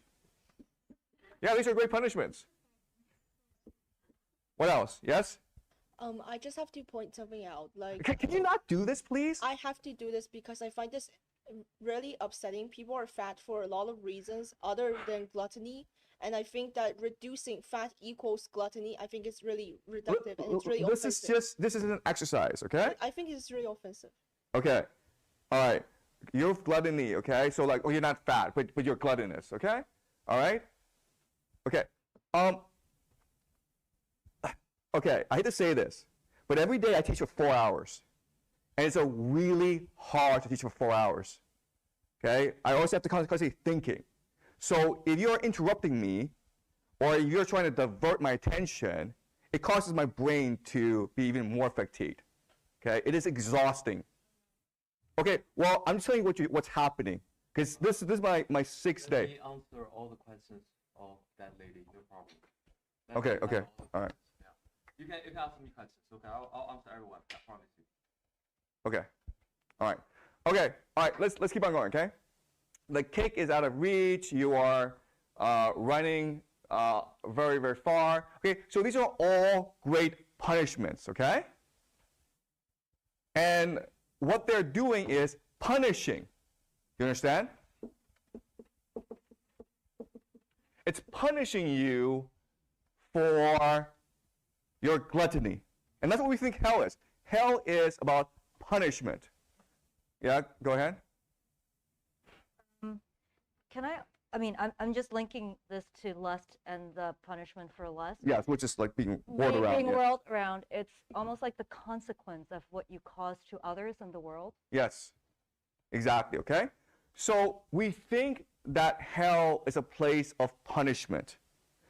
But for Dante, hell is also a place of justice, but redemptive justice, to force you into reflection, to force you to recognize the hurt you've caused others. Does that make sense? Okay? So, you have gluttony, and it's raining on you, and it never stops. Okay? So what it's telling you is that is just an expression of your gluttony. Okay? A rain that can't stop. Okay? Does that make sense? Okay? That's why hell is designed the way it is. It's not designed to punish. Because if we want to punish, there are like a million ways we could punish anyone, right? We just have to use our imagination. These are great punishments. And we would laugh at this. But the point of hell is not to punish. The point of hell is to force reflection. To force people to recognize what the problem is and what they can do about it. Okay? Does that make sense? Okay. Any questions? All right. Yes. Yeah, I mean, yes, hell, the tornado for lust, and this one for gluttony, but also in heaven too. Picardia is also stuck in a loop. I just noticed the pattern, even between Inferno and there is symmetry here. I'm just saying. Yes, exactly. Okay. Yes, you're exactly right. Yes. How does being in a tornado help you reflect? No, it's trying to manifest, visualize for you the problem with lust. And the idea is that you are inconstant, okay? You're always changing your mind, okay? That's a problem with lust. Like if you see something beautiful, you want it, but then you see something more beautiful, you want that, okay? Yes? We have a very interesting comment from the live stream. Okay. And one person mentioned that she thinks that the punishment is quite similar. We can take the Japanese animation film Spirited Away, Okay. 千与千寻, as an example, because she thinks the pigs in the film is quite similar to this punishment. And she greed is like something saying like I want more, and gluttony is like I can't stop. It's just like the pigs in the film. Good. Yeah, exactly. Right. So greed is like I want more. I want things from others. Gluttony is I can't stop. Okay. Good. Okay. All right. But does that make sense to you? Okay. Hell is constructed not as a place to make you afraid, to punish you. Hell is a place constructed to force you into seeing for yourself the problems and dangers of your sin. Okay. Does that make sense? Okay. All right. Yes. Consequence and the principle behind your sin to make you realize the sin's essence and what it does to you or your body or the others around you. Yes. Okay. Right. So again, it's to put a mirror to your face. Okay. All right. Let's keep on reading.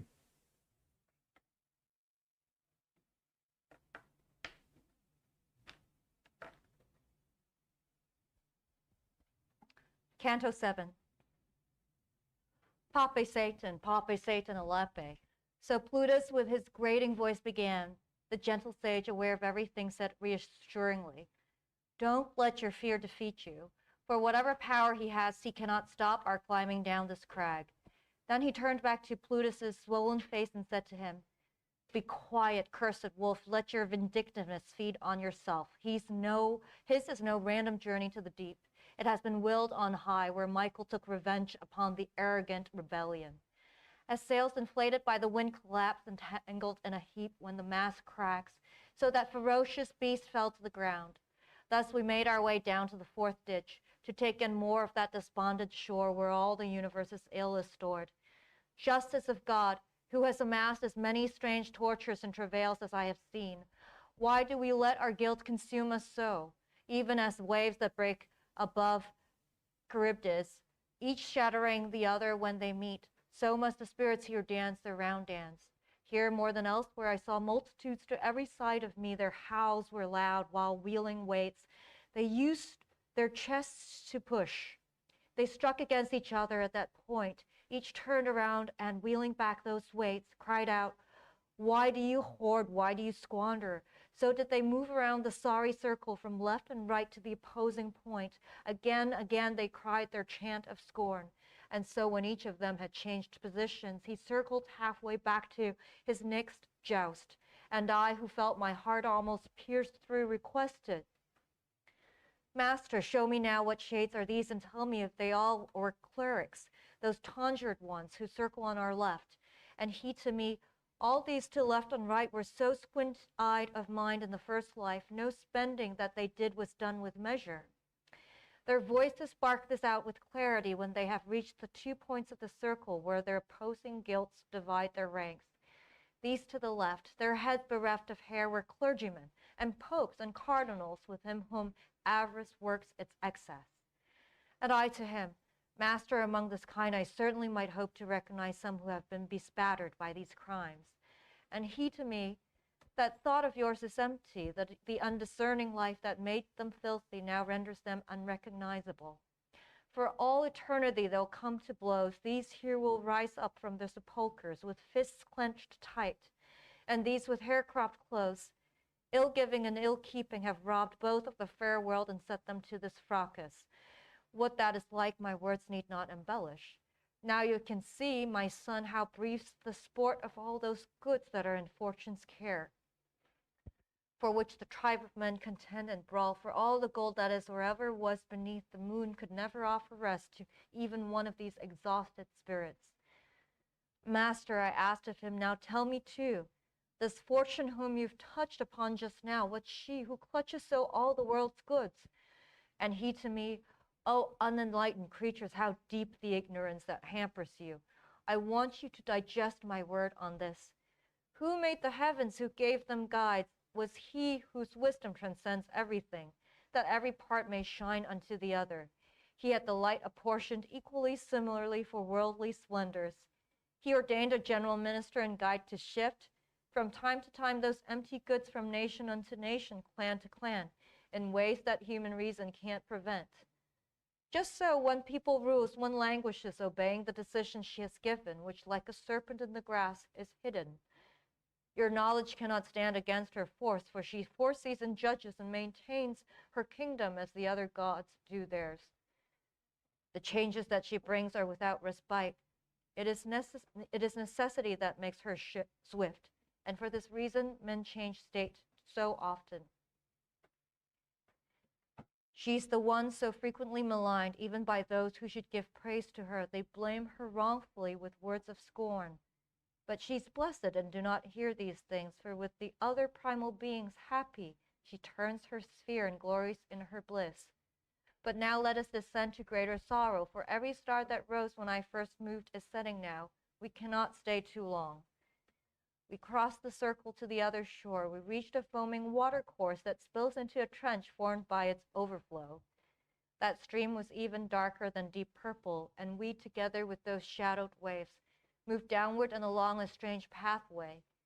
When it has reached the foot of those malign gray slopes, that melancholy stream descends, forming a swamp that bears the name of Styx.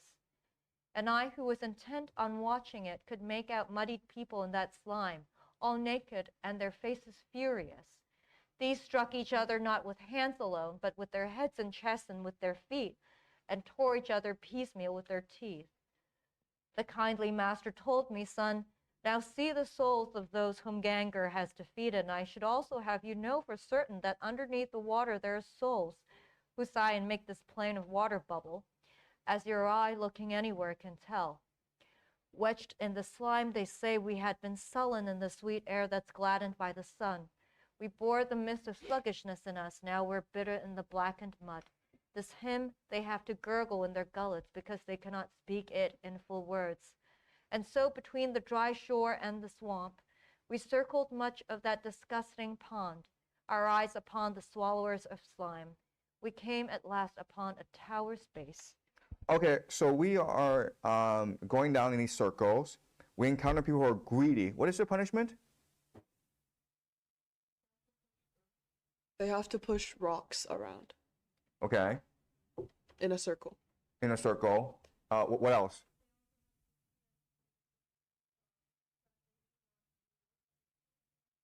Okay. Oh, what else? And why would this be a fitting punishment for them? Again, it's really important for us to appreciate the point of these punishments is not to punish, but to force reflection, okay? To force you to recognize the error of your ways so that you can choose to make a better decision, okay? This is about redemptive justice as opposed to just pure vengeance. Okay, what is the logic of this punishment?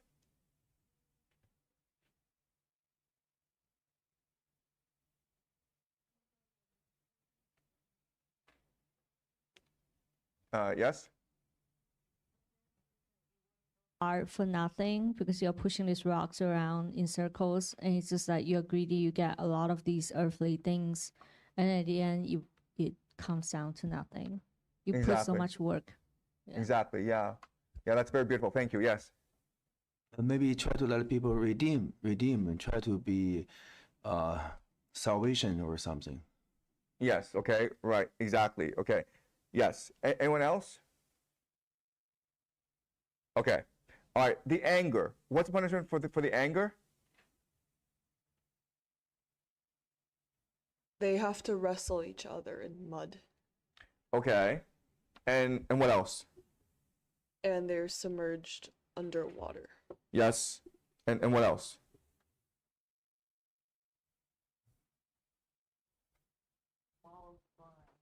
The swallow swine, and they're also like, aren't they also cannibalizing each other? Aren't they also eating each other? So why is this a fitting punishment? Forgiveness or yeah, for forgiveness, it means to forgive people. Yes.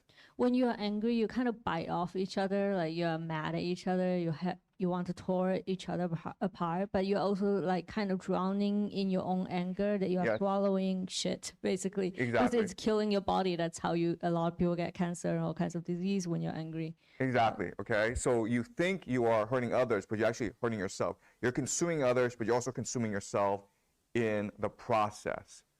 Okay. All right. Yes. I wonder what is the river Styx doing here? Excuse me?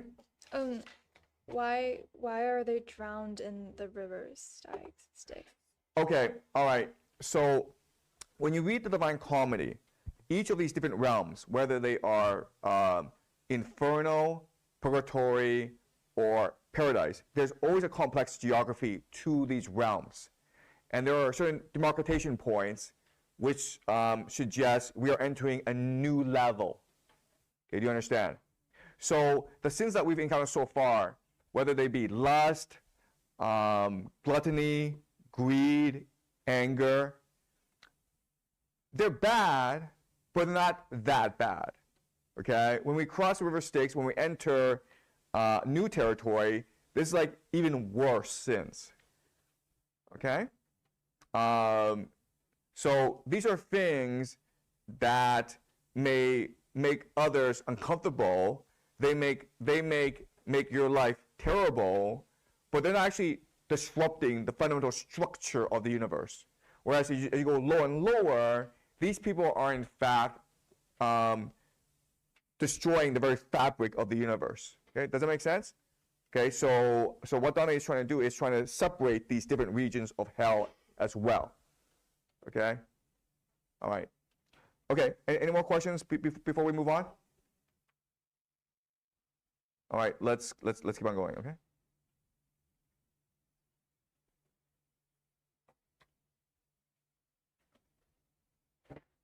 Canto 8.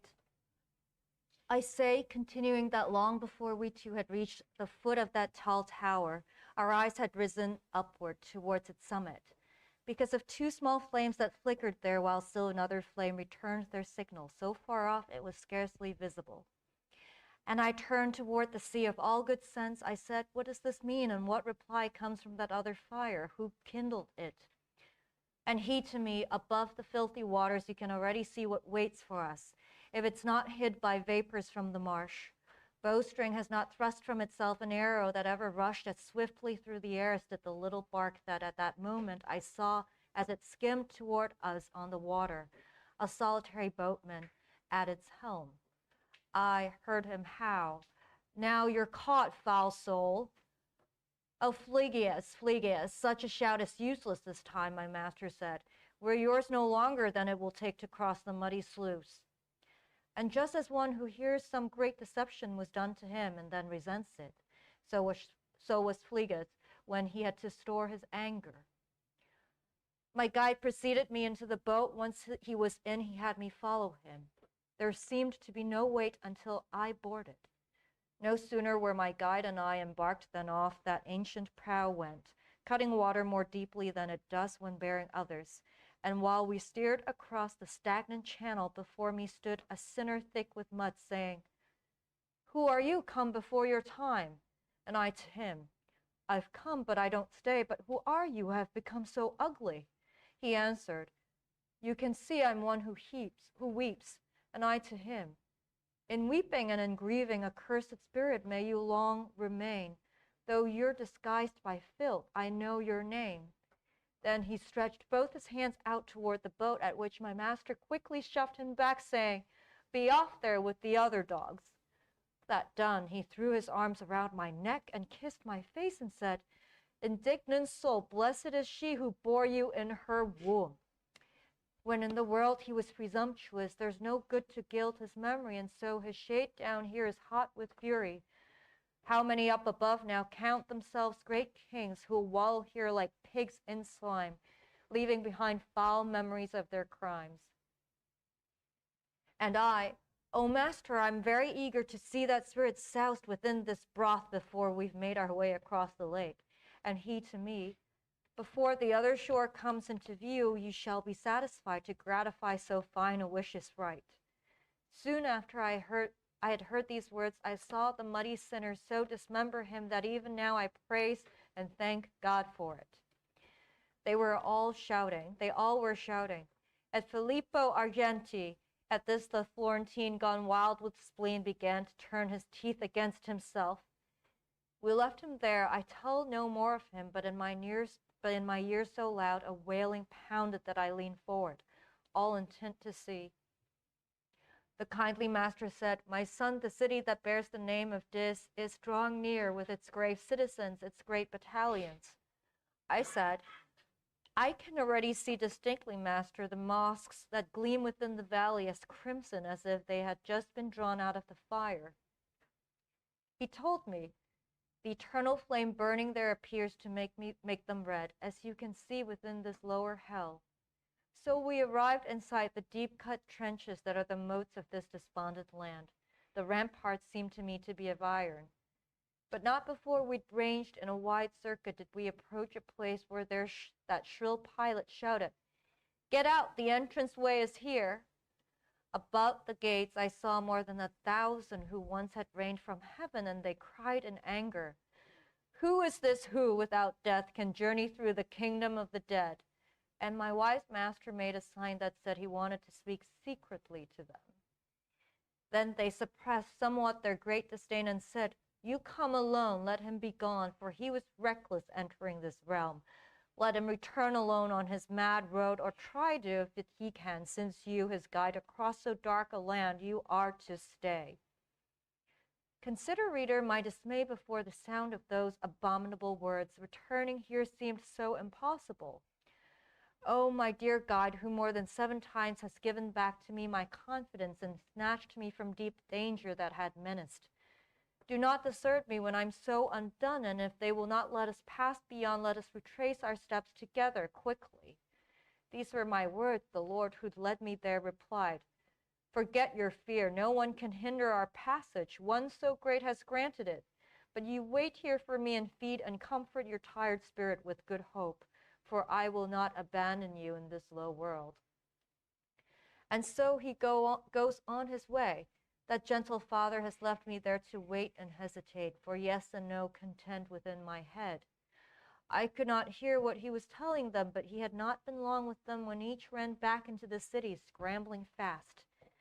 And these, our adversaries, slammed the gates in my lord's face, and he remained outside, then with slow steps turned back again to me. His eyes turned to the ground, his brows deprived of every confidence, he said with sighs, "See who has kept me from the house of sorrow." To me he added, "You, though I am vexed, must not be daunted. I shall win this contest, whoever tries within to block our way. This insolence of theirs is nothing new. They used it once before and at a gate less secret. It is still without its bolts, the place where you made out the fatal text. And now already within that gate and across the circles and alone descends the one who will unlock this realm for us." Okay, so for the past few cantos, we've established that Virgil is the master of hell. He's able to navigate it pretty easily. These demons obey him. They do whatever he tells them. He understands the geography of hell very intimately. Now we cross the river Styx and we are about to enter the city of Dis, okay? The Dis is the home of the fallen angels, those who rebelled against God, and now they are in hell. Dis is where they live. Within Dis, we will find Lucifer, Satan. What's going on here? He's trying to get into the city, and the demons say, "Screw off. This guy, Dante, doesn't belong here.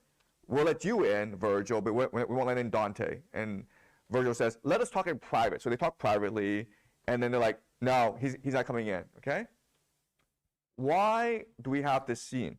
What is Dante trying to convey or trying to say about the nature of hell? Or anything? Any thoughts, any comments about what's going on? Yes?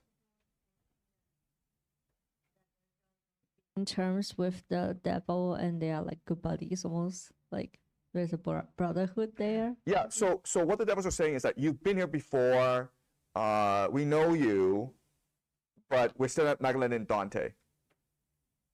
Yes? Virgil is the master of outer hell, not inner hell.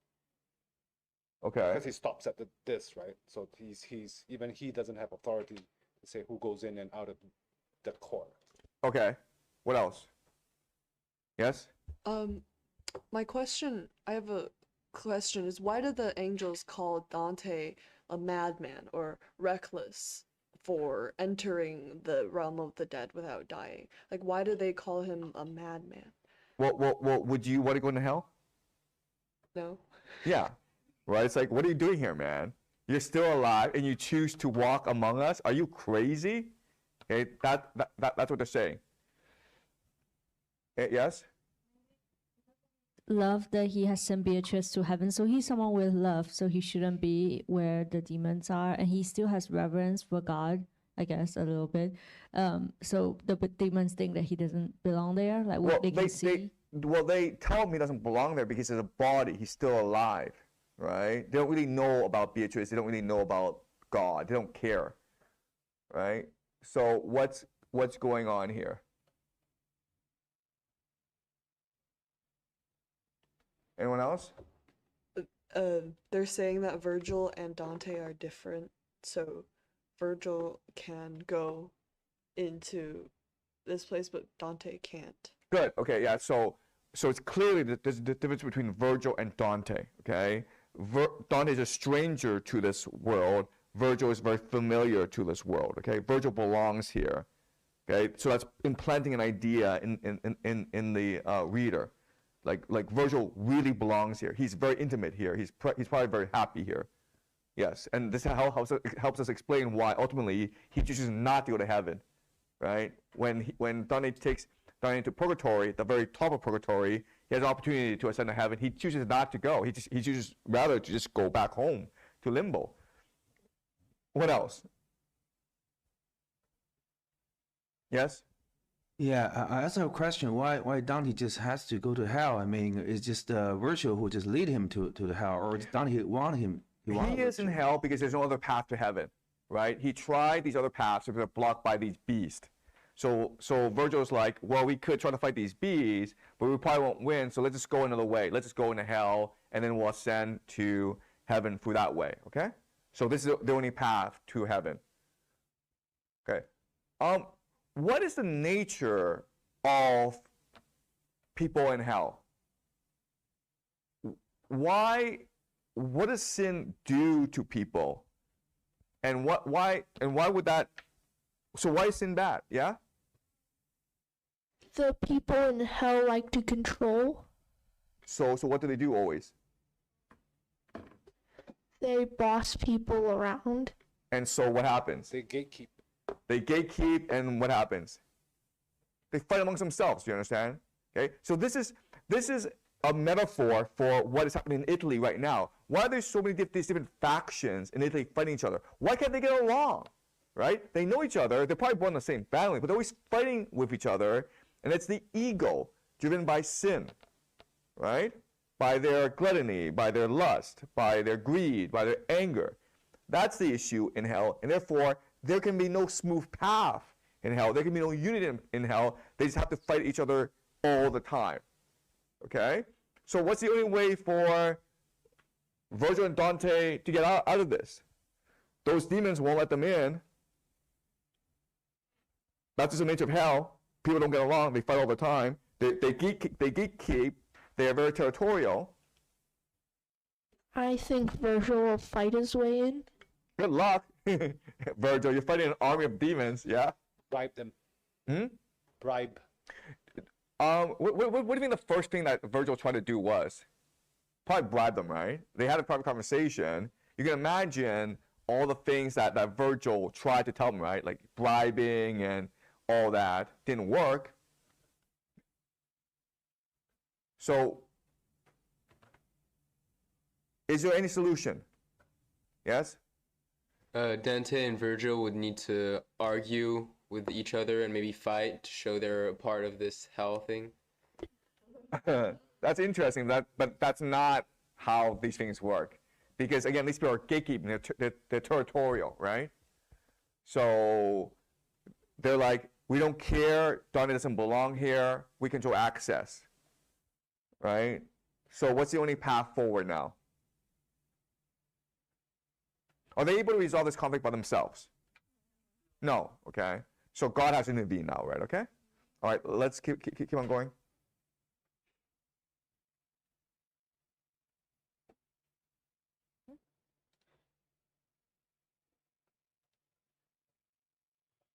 Canto 9. The color cowardice displayed in me when I saw that my guide was driven back made him more quickly mask his own new pallor. So he's very disappointed. He was not able to convince the demons. Okay, keep on going. He stood alert like an attentive listener because his eyes could hardly journey far across the black air and the heavy fog. We have to win this battle, he began.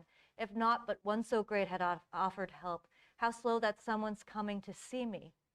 But I saw well enough how he had covered his first words with the words that followed after, so different from what he had said before. Nevertheless, his speech made me afraid because I drew out from his broken phrase a meaning worse perhaps than he'd intended. Does anyone from the first circle, one whose only punishment is crippled hope, ever descend so deep in this sad hollow? That was my question, and he answered so.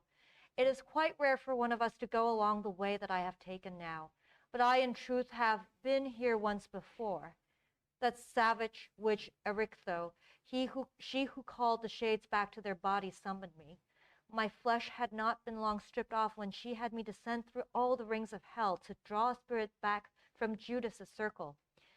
That is the deepest and the darkest place, the farthest from the heaven that girds all, so rest assured, I know the pathway well. The swamp that breeds and breathes, the giant stench surrounds the city of the sorrowing, which now we cannot enter without anger. And he said more, but I cannot remember because my eyes had wholly taken me to that high tower with the glowing summit, where at one single point there suddenly stood 3 infernal furies flecked with blood, who had the limbs of women and their ways, but wore as girdles snakes of deepest green. Small serpents and horned vipers formed their hairs, and these were used to bind their bestial temples. And he who knew these handmaids well, they served the queen of never-ending lamentation, said, look at the ferocious Erinyes. That is Megara on the left, and he who weeps upon the right, that is Alecto. Tisiphone between them, he was done. Each fury tore her breast with taloned nails, each with her palms, beat on herself and wailed so loud that I in fear drew near the poet. Just let Medusa come, then we shall turn him into stone, they all cried, looking down. We should have punished Theseus's assault. Turn round and keep your eyes shut fast, for should the Gorgon show herself and you behold her, never again would you return above, my master said. And he himself turned me around, and not content with just my hands, used his as well to cover up my eyes. O you possessed of sturdy intellects, observe the teaching that is hidden here beneath the veiled verses so obscure.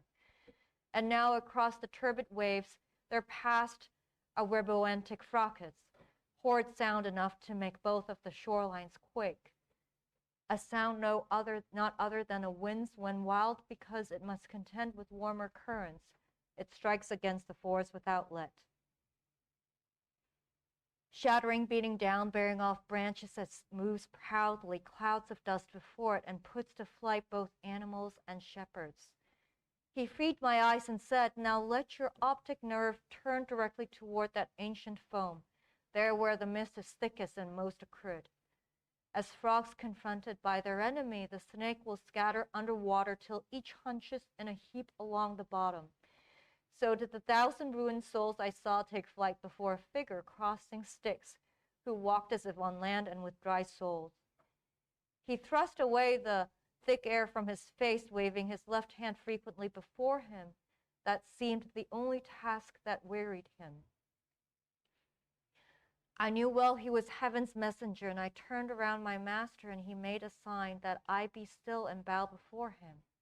How full of high disdain he seemed to me. He came up to the gate, and with a wand he opened it, for there was no resistance.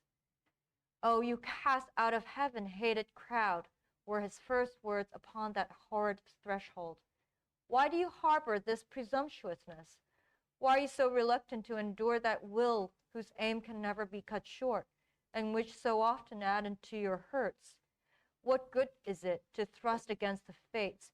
Your Cerberus, if you remember well, for that had both his throat and chin stripped clean. At that he turned and took the filthy road, and did not speak to us, but had the look of one who is obsessed by other cares. than those that press and not those before him, and we moved forward on into the city, in safety, having heard his holy words. We made our way inside without a struggle, and I, who wanted so much to observe the state of things that such a fortress guarded, as soon as I had entered, looked about. I saw on every side a spreading plain of lamentation and atrocious pain, just as at Arles, where Rome becomes a marsh, just as at Pola, near Cornero's Gulf, that closes Italy and bathes its borders. The sepulchres make all the plain uneven, so they did here on every side, except that here the sepulchres were much more harsh. For flames were scattered through the tombs, and these had kindled all of them to glowing heat. No artisan could ask for hotter iron. The lid of every tomb was lifted up, and from each tomb such sorry cries arose as could come only from the sad and hurt. And I, Master, who can these people be, buried in great chests of stone like these, must speak by way of sighs and agony? And he to me, here are our heretics and those who followed them from every sect. Those tombs are much more crowded than you think. Here like has been and sepulchered with like. Some monuments are heated more, some less. And then he turned around, and to his right we passed between the torments and high walls. Okay, so Virgil and Dante cannot pass into this. And in fact, there are Furies and Medusa who threaten them, okay? So what saves them is the arrival of an angel who forces this to be opened, and the demons flee. How does Virgil feel about this? How does he feel? You're in trouble. You can't solve a problem. God sends an angel to help you. How do you feel? Embarrassed. When an angel comes and saves you, you feel embarrassed? Well, so Virgil is supposed to be really know his way around hell. Yes. And be buds with everyone and have control, but here it's something that he can't do. So it's kind of embarrassing that he couldn't do that completely on his own. And so he's embarrassed, right? So what does this tell us about Virgil? He has ego. Yeah, he's very proud. Does that make sense? Because, like, if any of us were in trouble, right, and we pray to God, please come save us, and an angel comes and saves us, we'd be eternally grateful, right? We'd be like, oh, wow, I would now dedicate myself to loving God for the rest of my life, and I will spread this message. And Virgil's like, and what does Virgil say when the angel arrives? What does he say and do?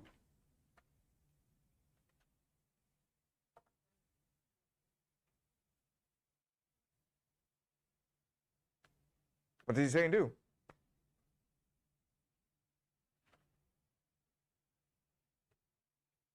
When an angel came and saved you, what's the least you can say? Thank How you. about thank you, man? Does Virgil do this? He doesn't do anything. He doesn't say anything, okay? Meaning, and this is telling us he's not actually happy about any of this. Right? Does that make sense? He's not happy about this.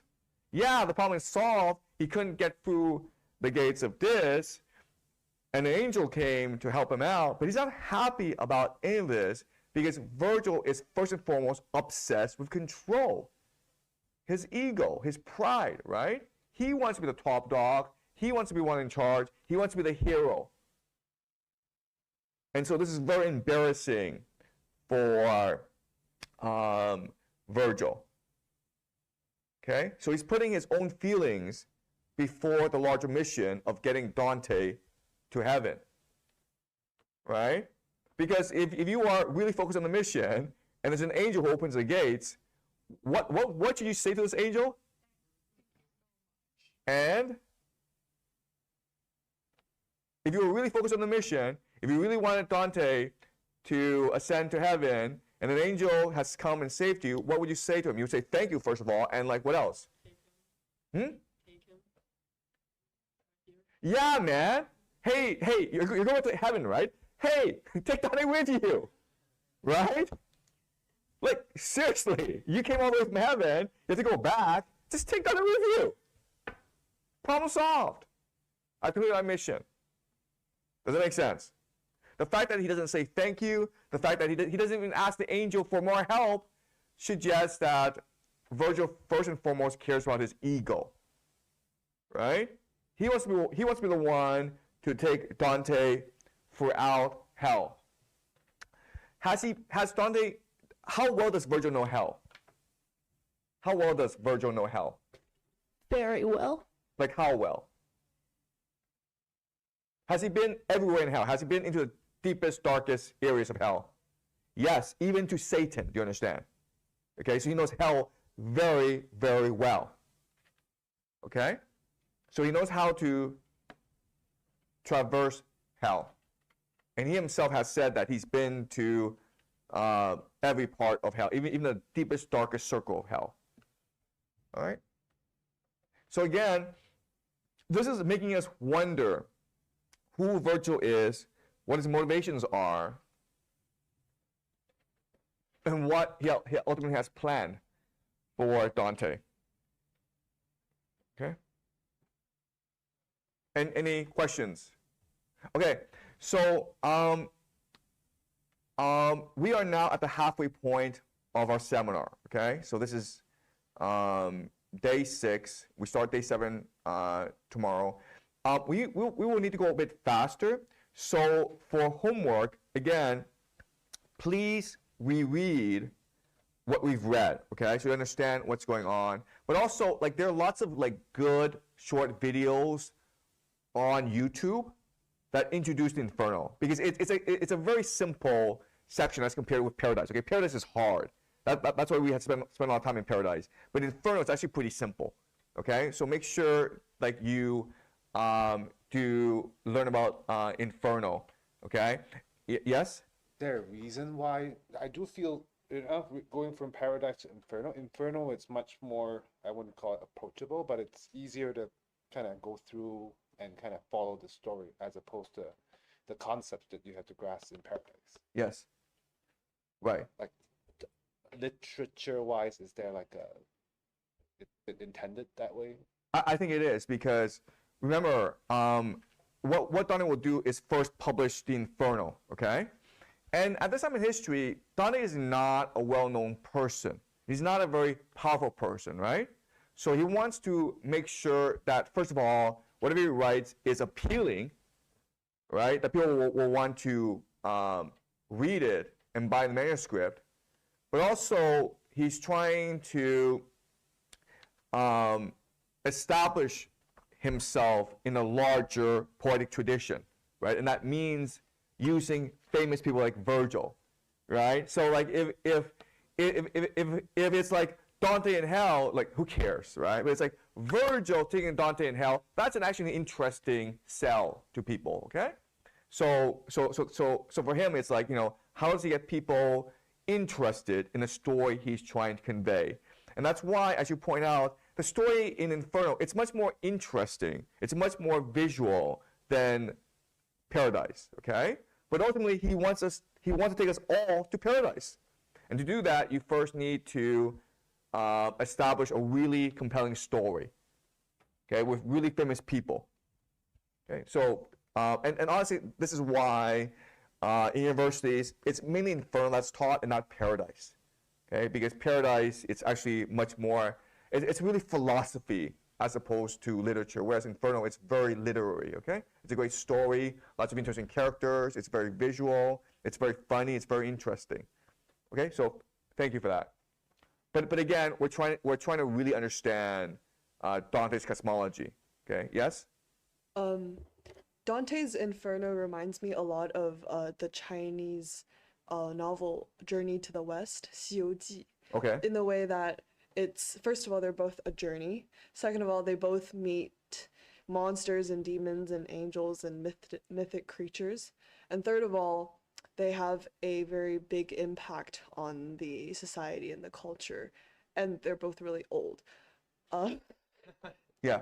Like, for example, the way that Journey to the West is interesting to read because, you know, they're fighting demons and they're going on a journey. It's in a similar way. Inferno is interesting to read because there's this master, he's bringing this other person on a journey, and they're trying to get to a destination. Yeah, no, you're absolutely right in that Inferno, there's much more of a narrative angle to it, right? Whereas in Paradise, it's basically just philosophy. Yes? Yeah, but there's very big differences. The monster in the Western journey, they are all being protected by the god, by the some goddess. But in the Inferno, we can see that it's impossible, right? Because demons or angel, they are quite in different world. They can't just take control over each other. But I think maybe that is quite different. Yeah. Okay. All right. Any other more questions or comments? Okay, all right, so to summarize, we need to go very fast for the last half of this seminar. And so you will have to do a lot more work, okay? So I'll review what we learned so far. And on YouTube, there are lots of tutorials, lots of like good intro videos that introduce to you Inferno, okay? As well as, so let's, yeah, so just make sure you understand and prepare. And this will allow for much richer discussion, okay? And again, Inferno is not that hard to understand as compared with Paradise. And that's why I hope that you're more able to contribute individually to it. So the game plan for the last half of this seminar is for us to imagine that each and every one of us will lead the seminar and we will teach it to someone else, okay? It could be your students because you're teachers, but it could also be your friend. It could also be your child. It could also be your mother, okay? And it doesn't matter, okay? But imagine yourself, after you leave the seminar, teaching it to someone that you love. And what I'm going to do is, rather than just focus too much on the literary meaning of the text, because we've done Paradise, which is the hardest, and so everything else that follows should be pretty simple, what I'm going to focus more on is giving you the tools to expand your imagination as well as to teach others, okay? That's why I wanted to do compare-contrast today. Compare-contrast is one of the most effective tools that you can use so that we can just say, okay, well, to understand why rain is such an interesting punishment, let's think of other punishments, right? Okay, so I'll be doing more of these pedagogical techniques as we go along, okay? But for me to do that, we have to stay focused on the task at hand, okay? And so come in with the spirit like, I'm not here to debate you, I'm not here to argue with you, I'm here to learn how to teach this to others. Okay, so that's the last half of our seminar. Okay, are we clear? We've done the hardest part. We've done Paradise. We now know exactly what this poem is trying to do. We have a good conception. Now our goal is to teach it to others. All right? Okay, I'll see everyone tomorrow.